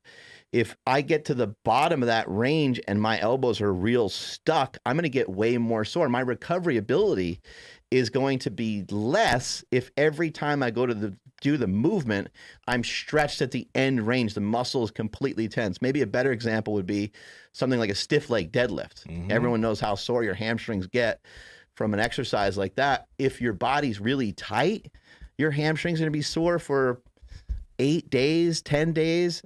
You can't be as good. You can't be as effective as a power lifter, bodybuilder, or athlete if your hamstrings are that much tighter than the next guy. It's just not going to happen. Absolutely. And this is one thing, like when we're talking about stretching here, yeah, there is some static, but like even better than static stretching is something called PNF. It's not too like, it's called proprioceptive neuromuscular facilitation. But like all this is like when we were doing the couch stretch in the gym, some people just move in the couch stretch and sit there. Some people will, let's say that they're stretching their left quad. They will flex their left glute to drive their hips into extension. Flexing and relaxing is going to allow your body to understand that you can actually move within this range and get comfortable moving within that range and activating within that range. That's even better. And then if you can figure out a way to add actual weights into stretches that you're doing, an example is the Jefferson curl, right? Now you're using load, going all the way down, getting your spine into deep flexion and coming up with that load. Now your spine is getting strong and it's stretching. So there's great benefit in using loads. Like my buddy Derek Akune, he's someone who totally disagrees with me on stretching. Like he's like, athletes shouldn't stretch, and Derek's super smart. He's a super smart dude. He's super strong. I love the guy. Is he fairly mobile? He's fairly mobile. He likes to use, like he was I posted up the couch stretch, and Derek instead he posted up he sent me a video of him doing Bulgarian split squats, and he's like, you could do the same thing or get the same type of stretch, kind of putting your leg up, with a Bulgarian split squat and kind of driving your hips. So he's not necessarily completely against the idea of stretching. He just doesn't really like to practice stretching by itself. He's utilizing full range of motion movements, maybe through training. Yeah, through training. Like he doesn't like static stretching. He's told me straight up, he just actually doesn't like static stretching.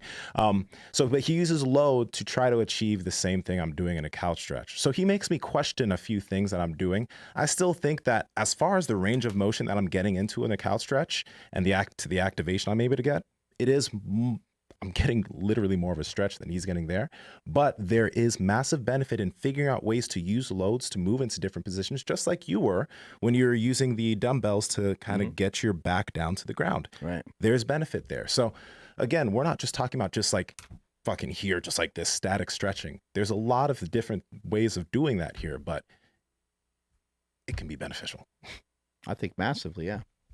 Yeah, when you guys are talking about the horse collar, that was actually what claimed my cousin's career. It was his first preseason game. He played for the Chargers against the Niners. He got a horse collar, exploded his knee. Career's over. But what I was going to ask you, Nsima, yeah, well, actually, it worked out because on his flight home, he ended up meeting Stephanie's cousin. So that's how he got married. So crazy. Yeah, he's like, I wouldn't change it for the world. I'm like, holy shit, that's amazing. Wow. Plus, he was on Madden, so that was pretty cool. Sick. But what is the argument against static stretching? Like, I don't know anything about it. Like, why would somebody say not to do it? Many individuals say that it doesn't actually yield. Okay, when we're talking about static stretching, by the way, we are talking of just like, for example, taking my leg here and just standing here like this, having no stretching movement down towards the floor or something like that. Or yeah, just stretching down towards the floor and just staying there, right? There has people say there's been research to show that static stretching doesn't actually yield long-term benefit.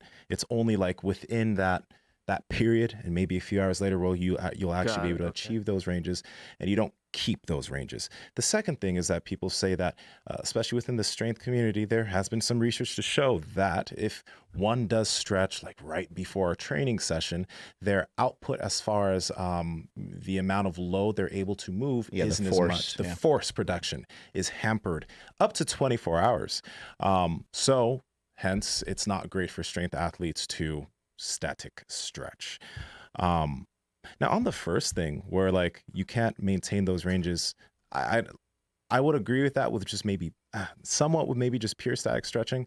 But like the ranges I'm able to get in now, I don't stretch like I used to every day, and I'm still hitting those end ranges that I was before. But the way I do it is I do a lot of PNF. Like there's a lot of flexing and relaxing. There's a lot of that within what I do, which is muscular activation in the end range of motion, which makes a big difference.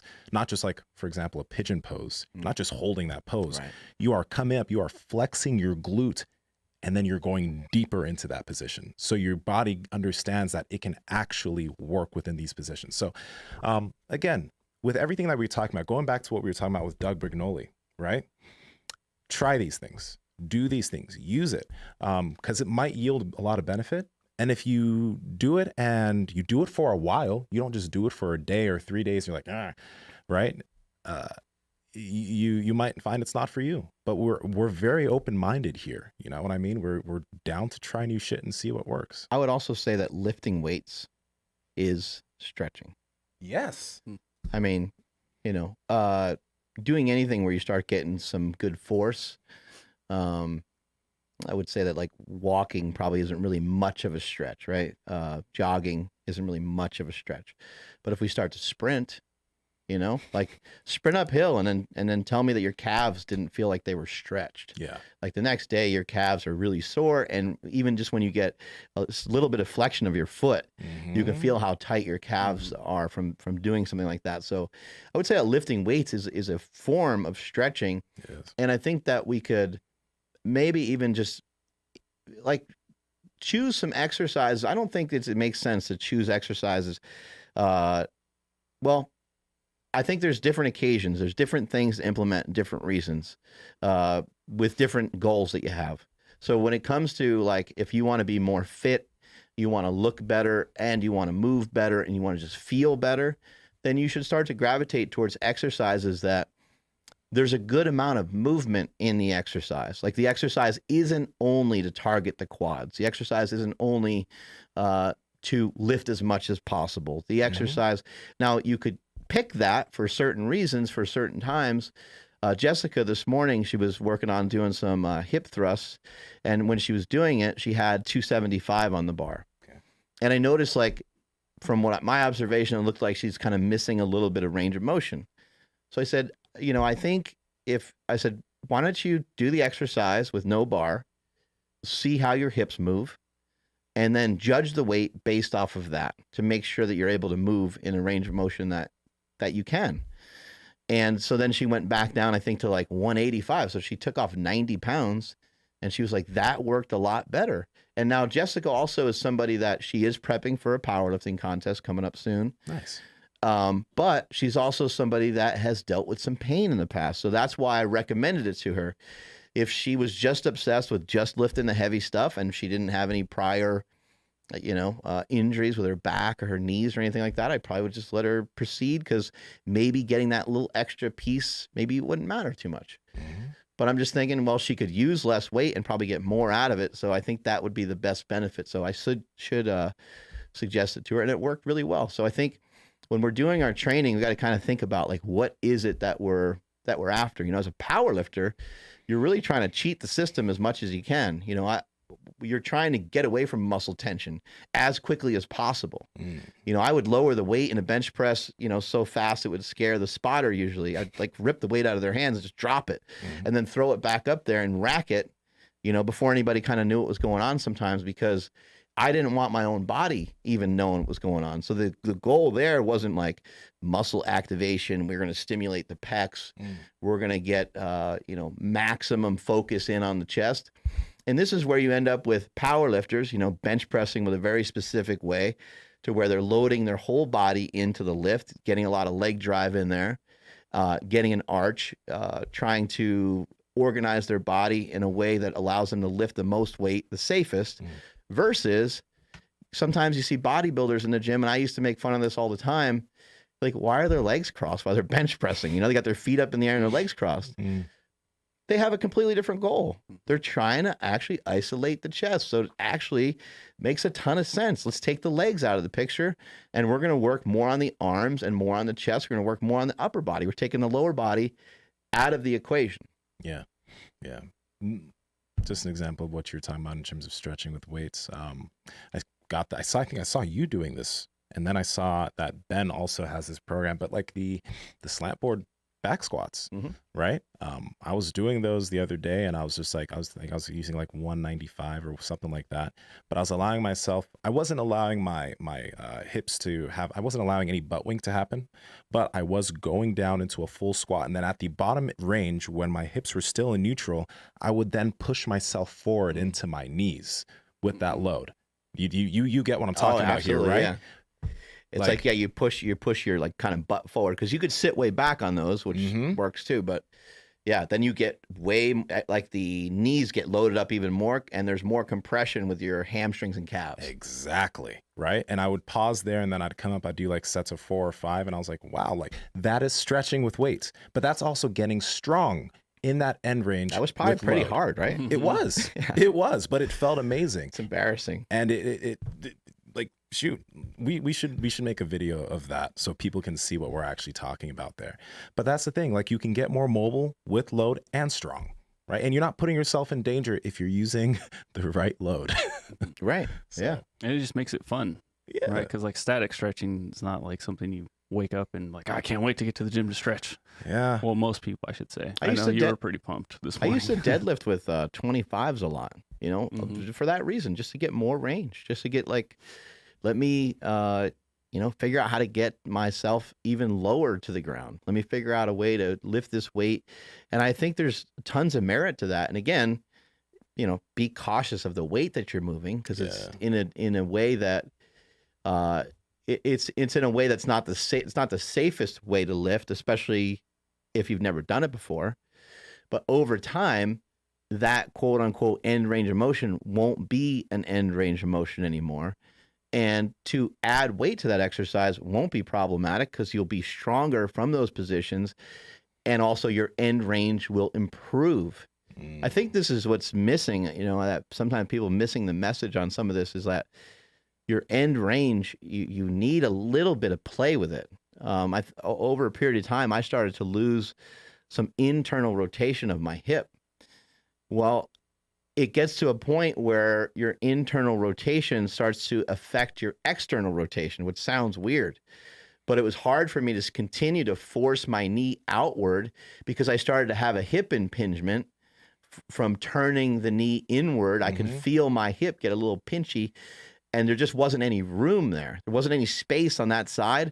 So as I went to push out towards that side, it got to a point where that area started to kind of turn into like concrete, and it just wouldn't go out any further. So then I started squatting a little bit crooked.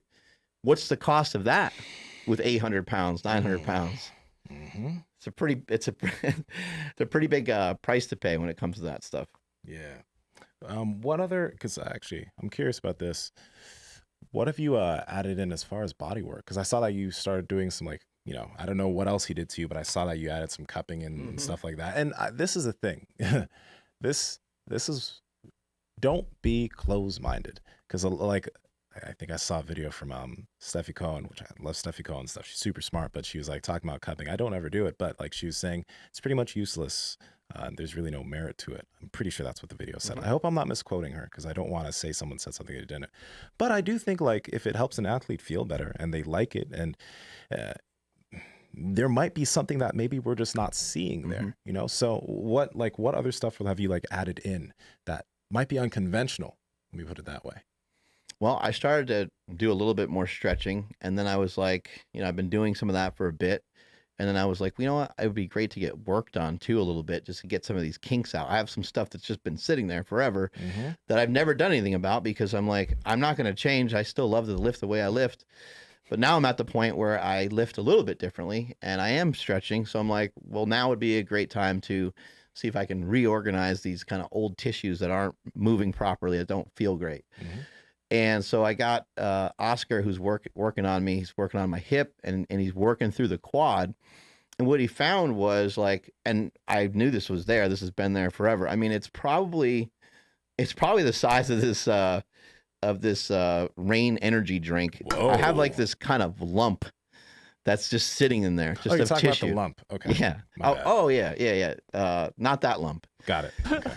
But I have this tissue in there that's just it's like beef jerky. Like the rest of the tissue is really good, and then there's this area that's clunky that when he's like working on it, I can feel it like sliding around. Doesn't feel like a tumor or anything crazy like that. Yeah. But there's definitely like something there to where I feel it shifting around as he's kind of working on it. And again, I've known that area has been like messed up or tight for a long time. But I just wasn't going to redo everything I was doing until more recently. I'm like, let me work on this. So he's poking around in there. As he's doing that, it's very clear that it's like pretty damn tight. It's painful, but it wasn't too crazy. Then he's like, okay, well, let me do this. So then he takes like a Theragun and he messes with it for a minute.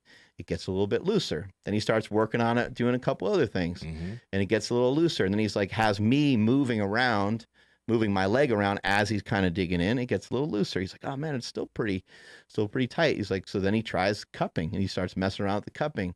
And then he goes to go in on the leg again. And then he takes my leg and he's working on some internal rotation, which I don't have much, but I got some play there. So he's kind of working on that. And he keeps going back and forth between that, the cupping, the massaging, back and forth, back and forth, back and forth. By the time the session's over, that big ass lump that was in there, it's not gone. It's not gone forever in one session, but he did reduce a lot of the inflammation that was there. And I did feel better afterwards. So he did the same thing again today. And I'm totally open-minded to people trying. I've had all kinds of different things done. What the fuck's that called? They put the needles in you. What's that called? Acupuncture. Acupuncture.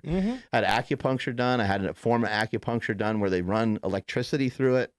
I've had all kinds of different things done. And it's like, well, if it's going to help, let's go for it. Yeah. That's why this is exactly like the reason why when I'm listening to somebody, let's say that they're really good at what they're talking about, or they really know their stuff, or maybe they've gotten people a lot of results, they've gotten results. When they say the opposing view to them, that's wrong. When they say that, I'm just like, because like I get maybe it's in slight opposition to what you're doing, but the fact that you're saying it's wrong sometimes it surprises me. It surprises me because I'm like, you're so damn knowledgeable and you know so much and you're so good at what you do, yet you're saying this is wrong. Yet I've seen so many people do this and do so well that it's obviously not wrong. So like, can't we just kind of balance this out a little bit? I think most things aren't 100% right. Like cupping probably is like there might be like research that shows that it doesn't really do much, or it doesn't. People like to use the word work.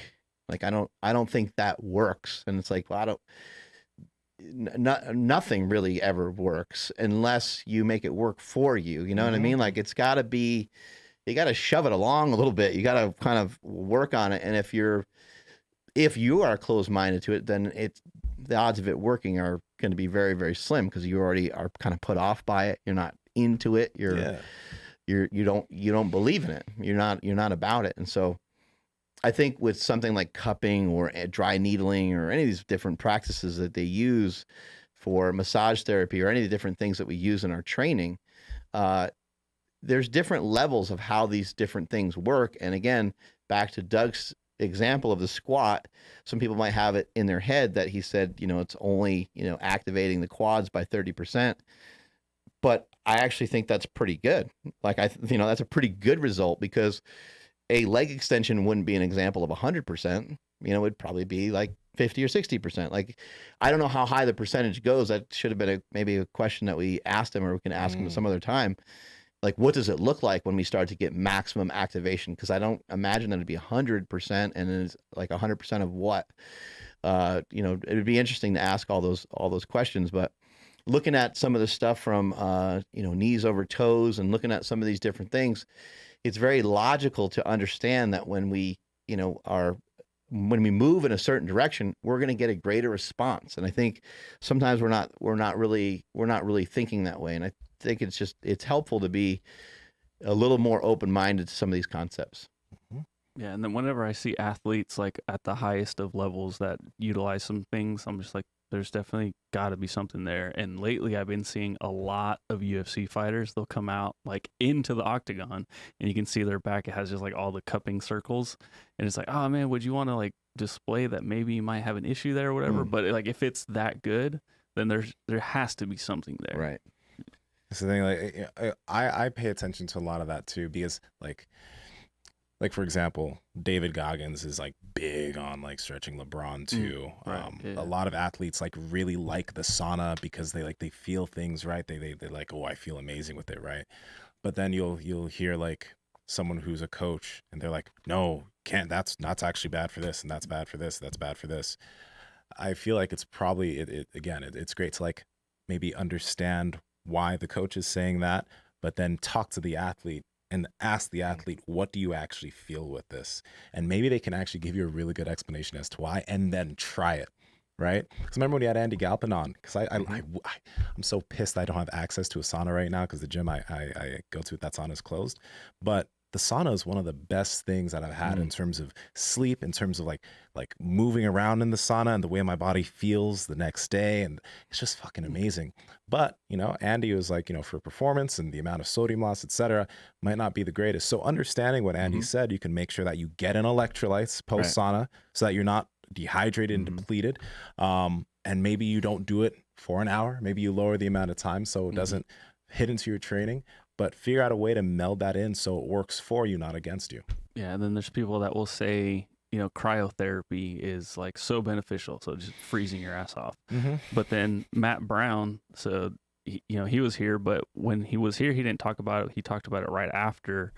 He's been saying that the same thing. He's just like, sauna is like so much more beneficial. And then he had like reposted like a study or whatever that showed how much better it was for you than doing like cryo. The sauna? Yeah. Oh. But again, it's just like, who are you, like whatever, you know, station you have your radio on that you're going to listen to. Yeah. Heat shock proteins, right? Heat shock protein. It's kind of like, I mean, if you were to find out that coffee is just not that great for you. I mean, I think we hear all kinds of different information about it, but like, what do you like to do?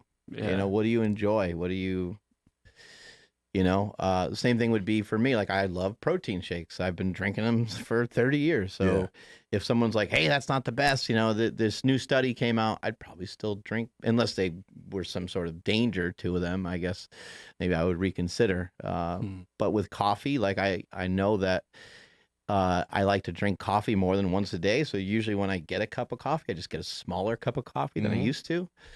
But, you know, I think it's similar with like alcohol or anything. It's like, well, I don't want to be restricted and not do a bunch of stuff that I want to do.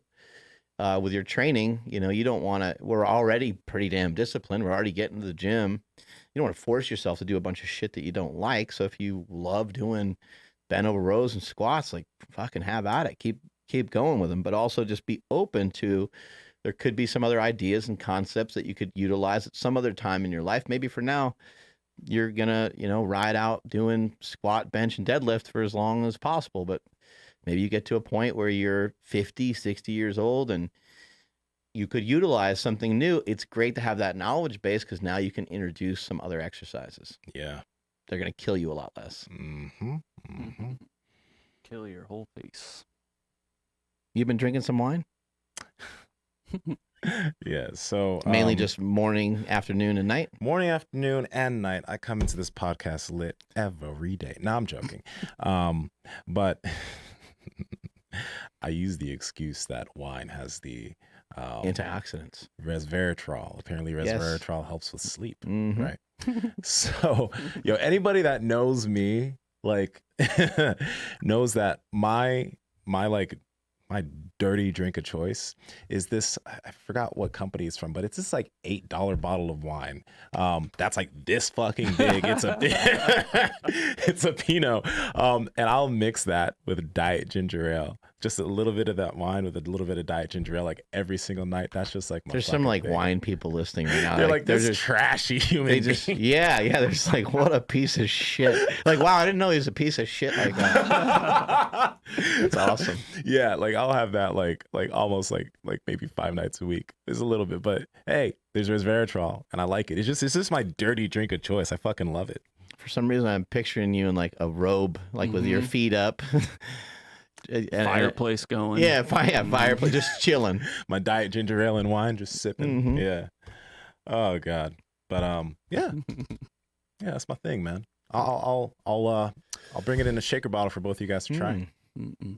Delicious. You said, you said, okay. Like you said, Yeah, Andrew and I were talking earlier how we don't really care to have a drink at the moment.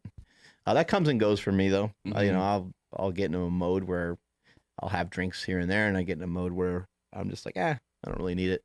Usually for me, what my issue is that if I do drink, I want to like eat more for some reason. I don't know what triggers that for me, but it's not even that I'm like drunk, you know. It's not like I'm drunk and I'm like, hey, I need to eat all this fucking pizza or something like that, you know.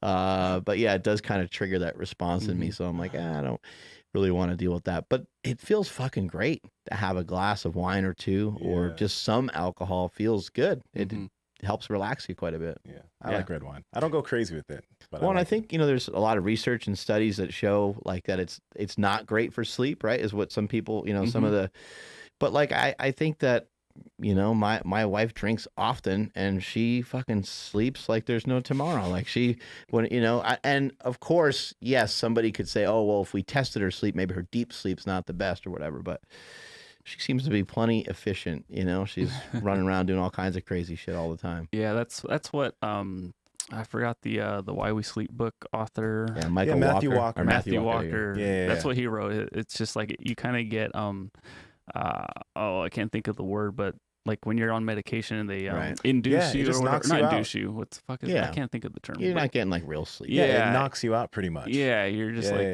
so you're not actually like getting restful sleep. I ain't getting white girl wasted out here. All right, like it's a little bit of wine.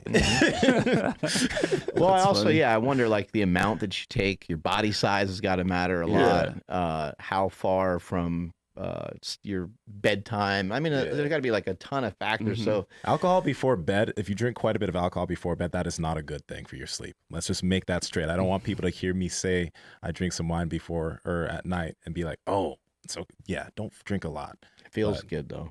It's nice. It is crazy though. Like we were talking earlier, like I have zero interest in wanting to drink anything. Yeah. Like, that's good. It's great. And I mean, rewind back, you know, a couple years, and it's like I would have thought that like I can't have fun without it. Like it was always going to be a part of me. I wonder what drunk Andrew's like. I don't think I've ever experienced that. I'm awesome. Yeah? I'm super outgoing. How do you get? Yeah, you get outgoing. Oh, dude, I get so happy. I get so touchy. Maybe not touchy. I get so like, touchy and happy. I get like real witty. These are some of the things that I don't like about, like, you know, because like I'll be like, oh my god, this is shit. That feels really good, right? It's just like, dude, Nsima punched me a couple days ago. Yeah. It felt amazing. It was a light punch. It was a light punch, and that shit hurt. I was like, fuck. I think I might be bruised. I'm sorry. Gotta get him back. Yeah, go for it, Mark. Hit him where I'm not touching him. I don't want to retaliate. Yeah. So you get outgoing and I just like make crack jokes all the time. Just like, you know, the confidence in a bottle or whatever it is. That's definitely what it is. Like, I'm not saying like I'd be like the life of the party, but like I remember when I stopped drinking, looking around and just being like, damn, like nobody even knows I'm here. Whereas the opposite, I'd be like in front of everybody. Like, wow, it's a performance enhancer. It really is. How about you? When I've never seen you drunk either. Yeah, Mark doesn't get drunk. Yeah. When's the last time you got drunk? It's probably been a while. But yeah, I don't know. I just like, how do you get like what happens to you? I would say that like depending on like the situation that I'm in, like if I'm in I'm really strange socially. So like if I'm in an environment where I don't know anybody, I'm actually a lot better with or without alcohol. When I'm in an environment where I know everybody, like at family functions and stuff, I'm better off with alcohol. You're better off with alcohol? Yeah, I'm better off with alcohol. I'll be more talkative. I'll be more. Otherwise, I don't really say 2 words. And then people are always like, "Is he mad?" Or like, and I'm not. I'm just hanging, but I'm pretty quiet. It just depends. It depends on like who's there and who starts talking about what. But all I ever think about is lifting and the stuff that we talk about on this show. Dude. So I don't really. Oh my God! I don't have nothing to say to anybody. Like, and you know, just like nutrition and training and like, you know, or so like, it's weird too. And I feel like I can't really, there's a lot of stuff that I feel like I can't talk about because it doesn't make people feel good. So I'm pretty silent. I'm like, you know, I'm not, dude, hey, what's going on with you? How's your business? Like, you know what I mean? Yeah. Like if you were to get like all our like YouTube history of videos or whatever, it would just be like only fitness with like a couple of random OnlyFans. My bad. No. Well, at least for mine personally, like if start a 3-way OnlyFans, dude, we make hell of money. I'm in. I'm all about that. OnlyFans. I was gonna ask you something, man, because this is something that like my head always does this when I meet new people or when I meet new people and I watch them. This is why I'm like I have to be so careful with the way I look at people sometimes, just because when I see people, I like always pay attention to like I'll like when they're not looking, I'll look at their like body and then I'll look at how they look when they're walking and walking away and shit, and I'll just be like I'll be thinking like you got really tight hips. Their feet are out when they're walking. Their shoulders are slumped forward. Like that's what's going on in my head. That's what I'm thinking about a lot of the time when I watch people, when I look at people, like all the bad ways in which they move. Does that happen to you, or do you do that? I think all the same things, but they're probably worse. Yeah.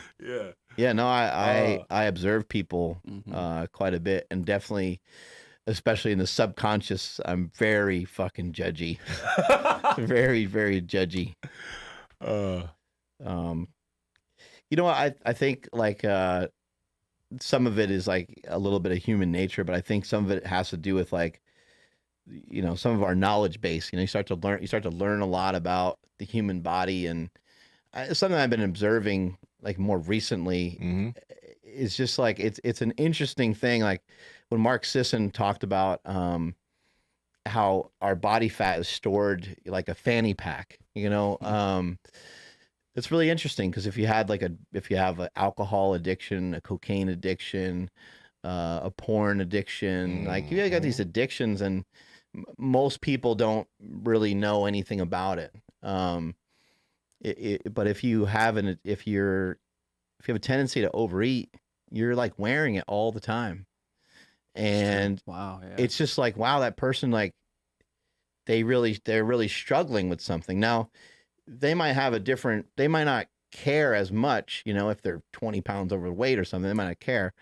But you know, people that are heavier than that, I think they do care. I think it does hurt. And it's like everyone gets to see it.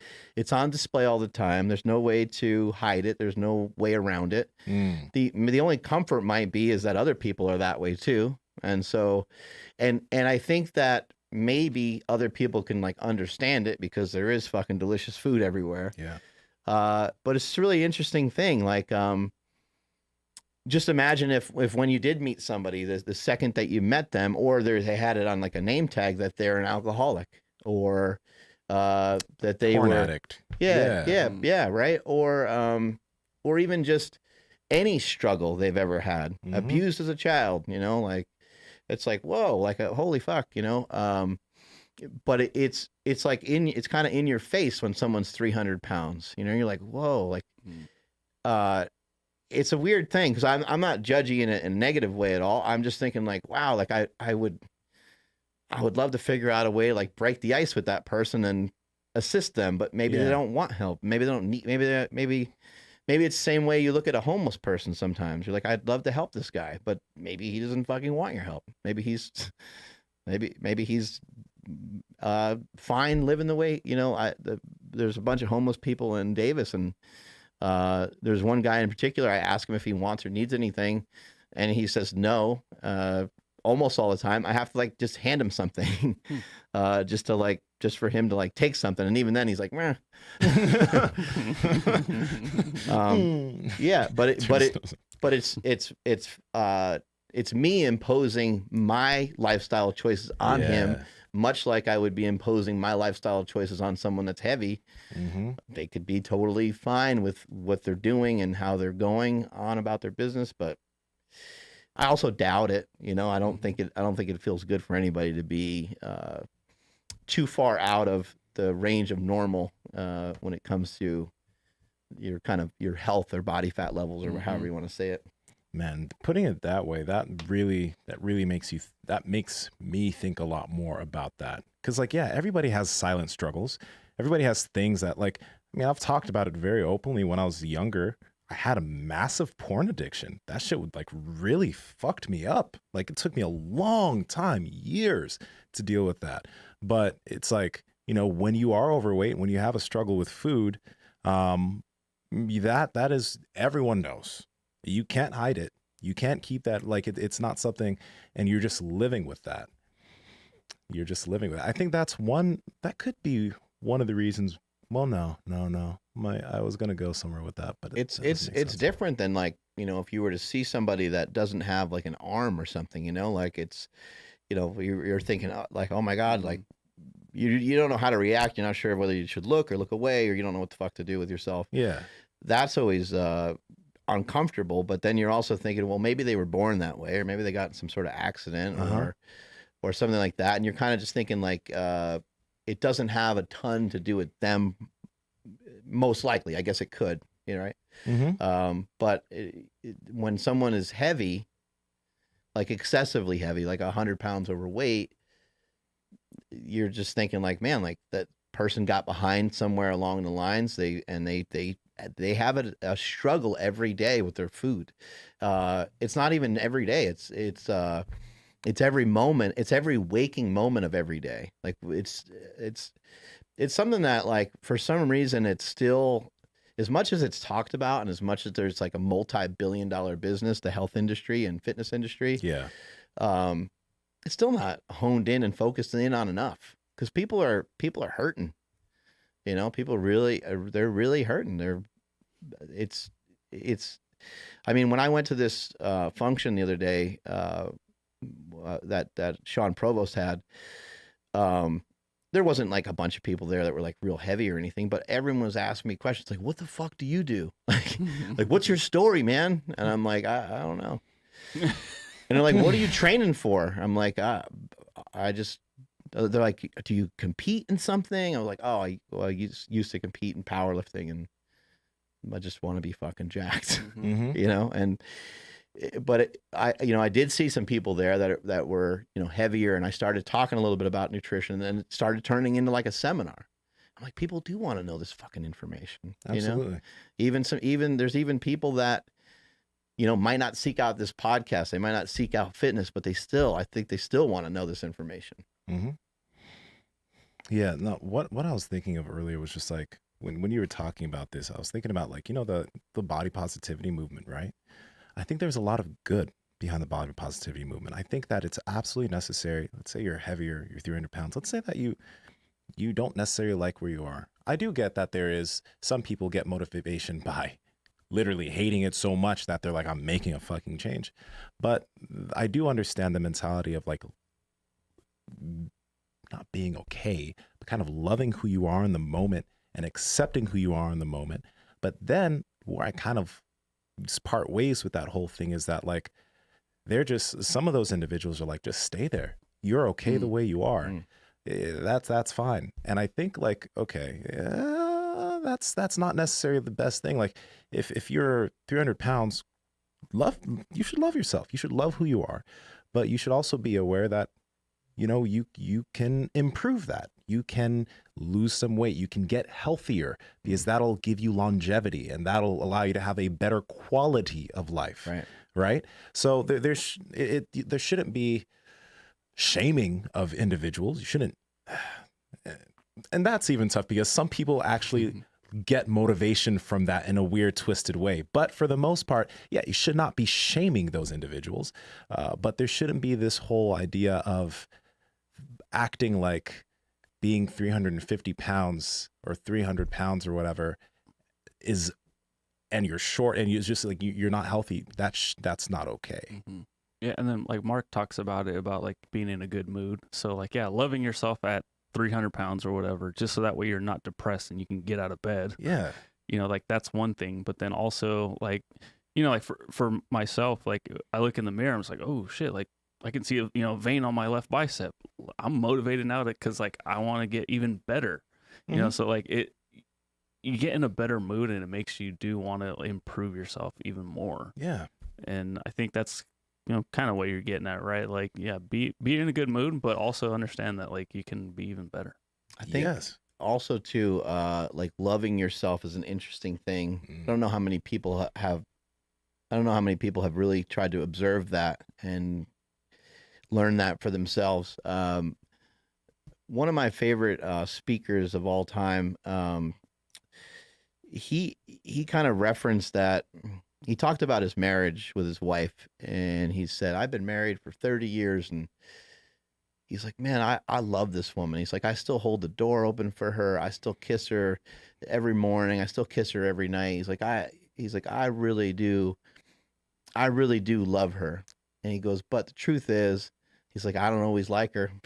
He's like, her name is Angela, and he's like referencing her throughout. He lists out like a bunch of stuff that she does that's annoying.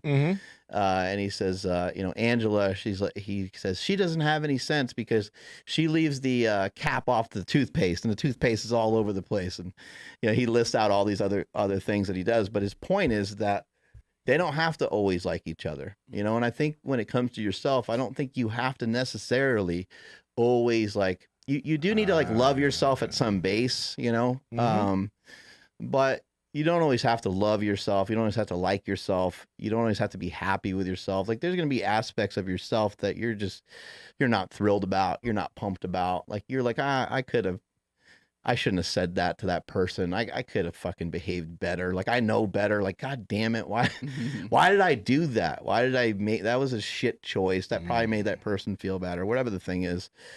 So I don't think you have to always, always love everything about yourself. But I do believe that if you don't have anything, then you got nothing to give.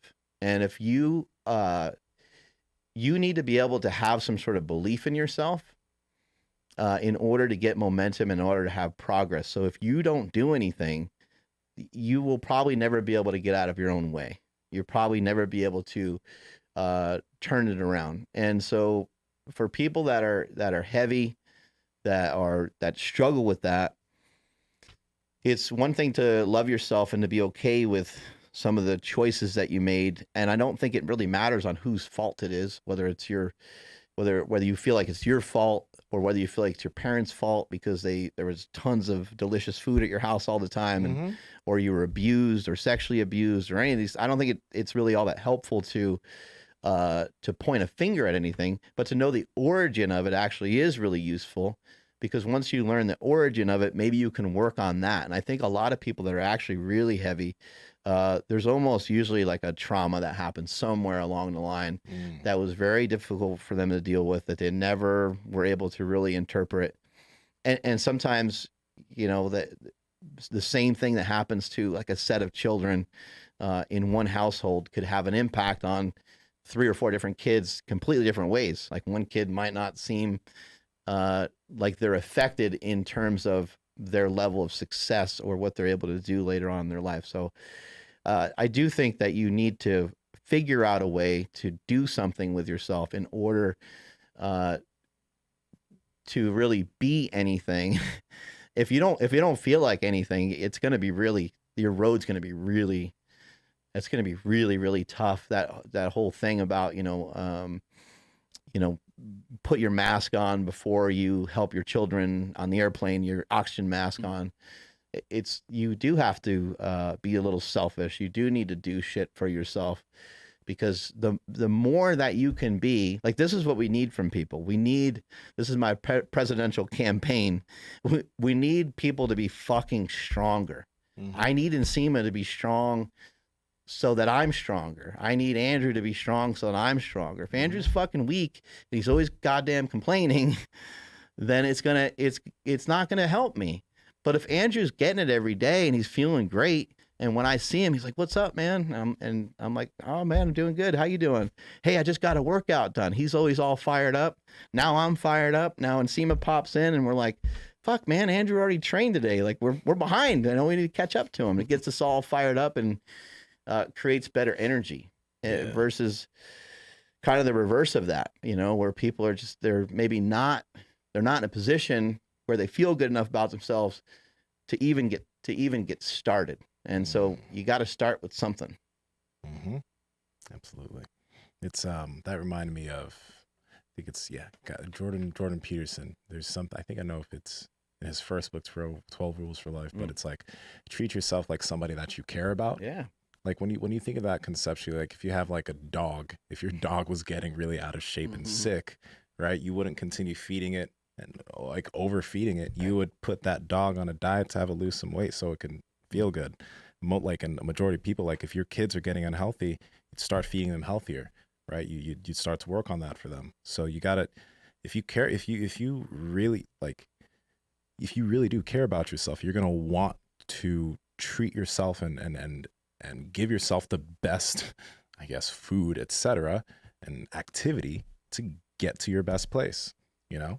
So and it's kind of rough because it's like, food is enjoyable and you feel good in the moment where you're eating these things. So it's like you are treating yourself and you are trying to feel happy, but the end game of that is you feeling worse about yourself, is you not liking the way you look. Yeah, it's not really much of a reward as it is a punishment in the long run. Like it's more of a punishment.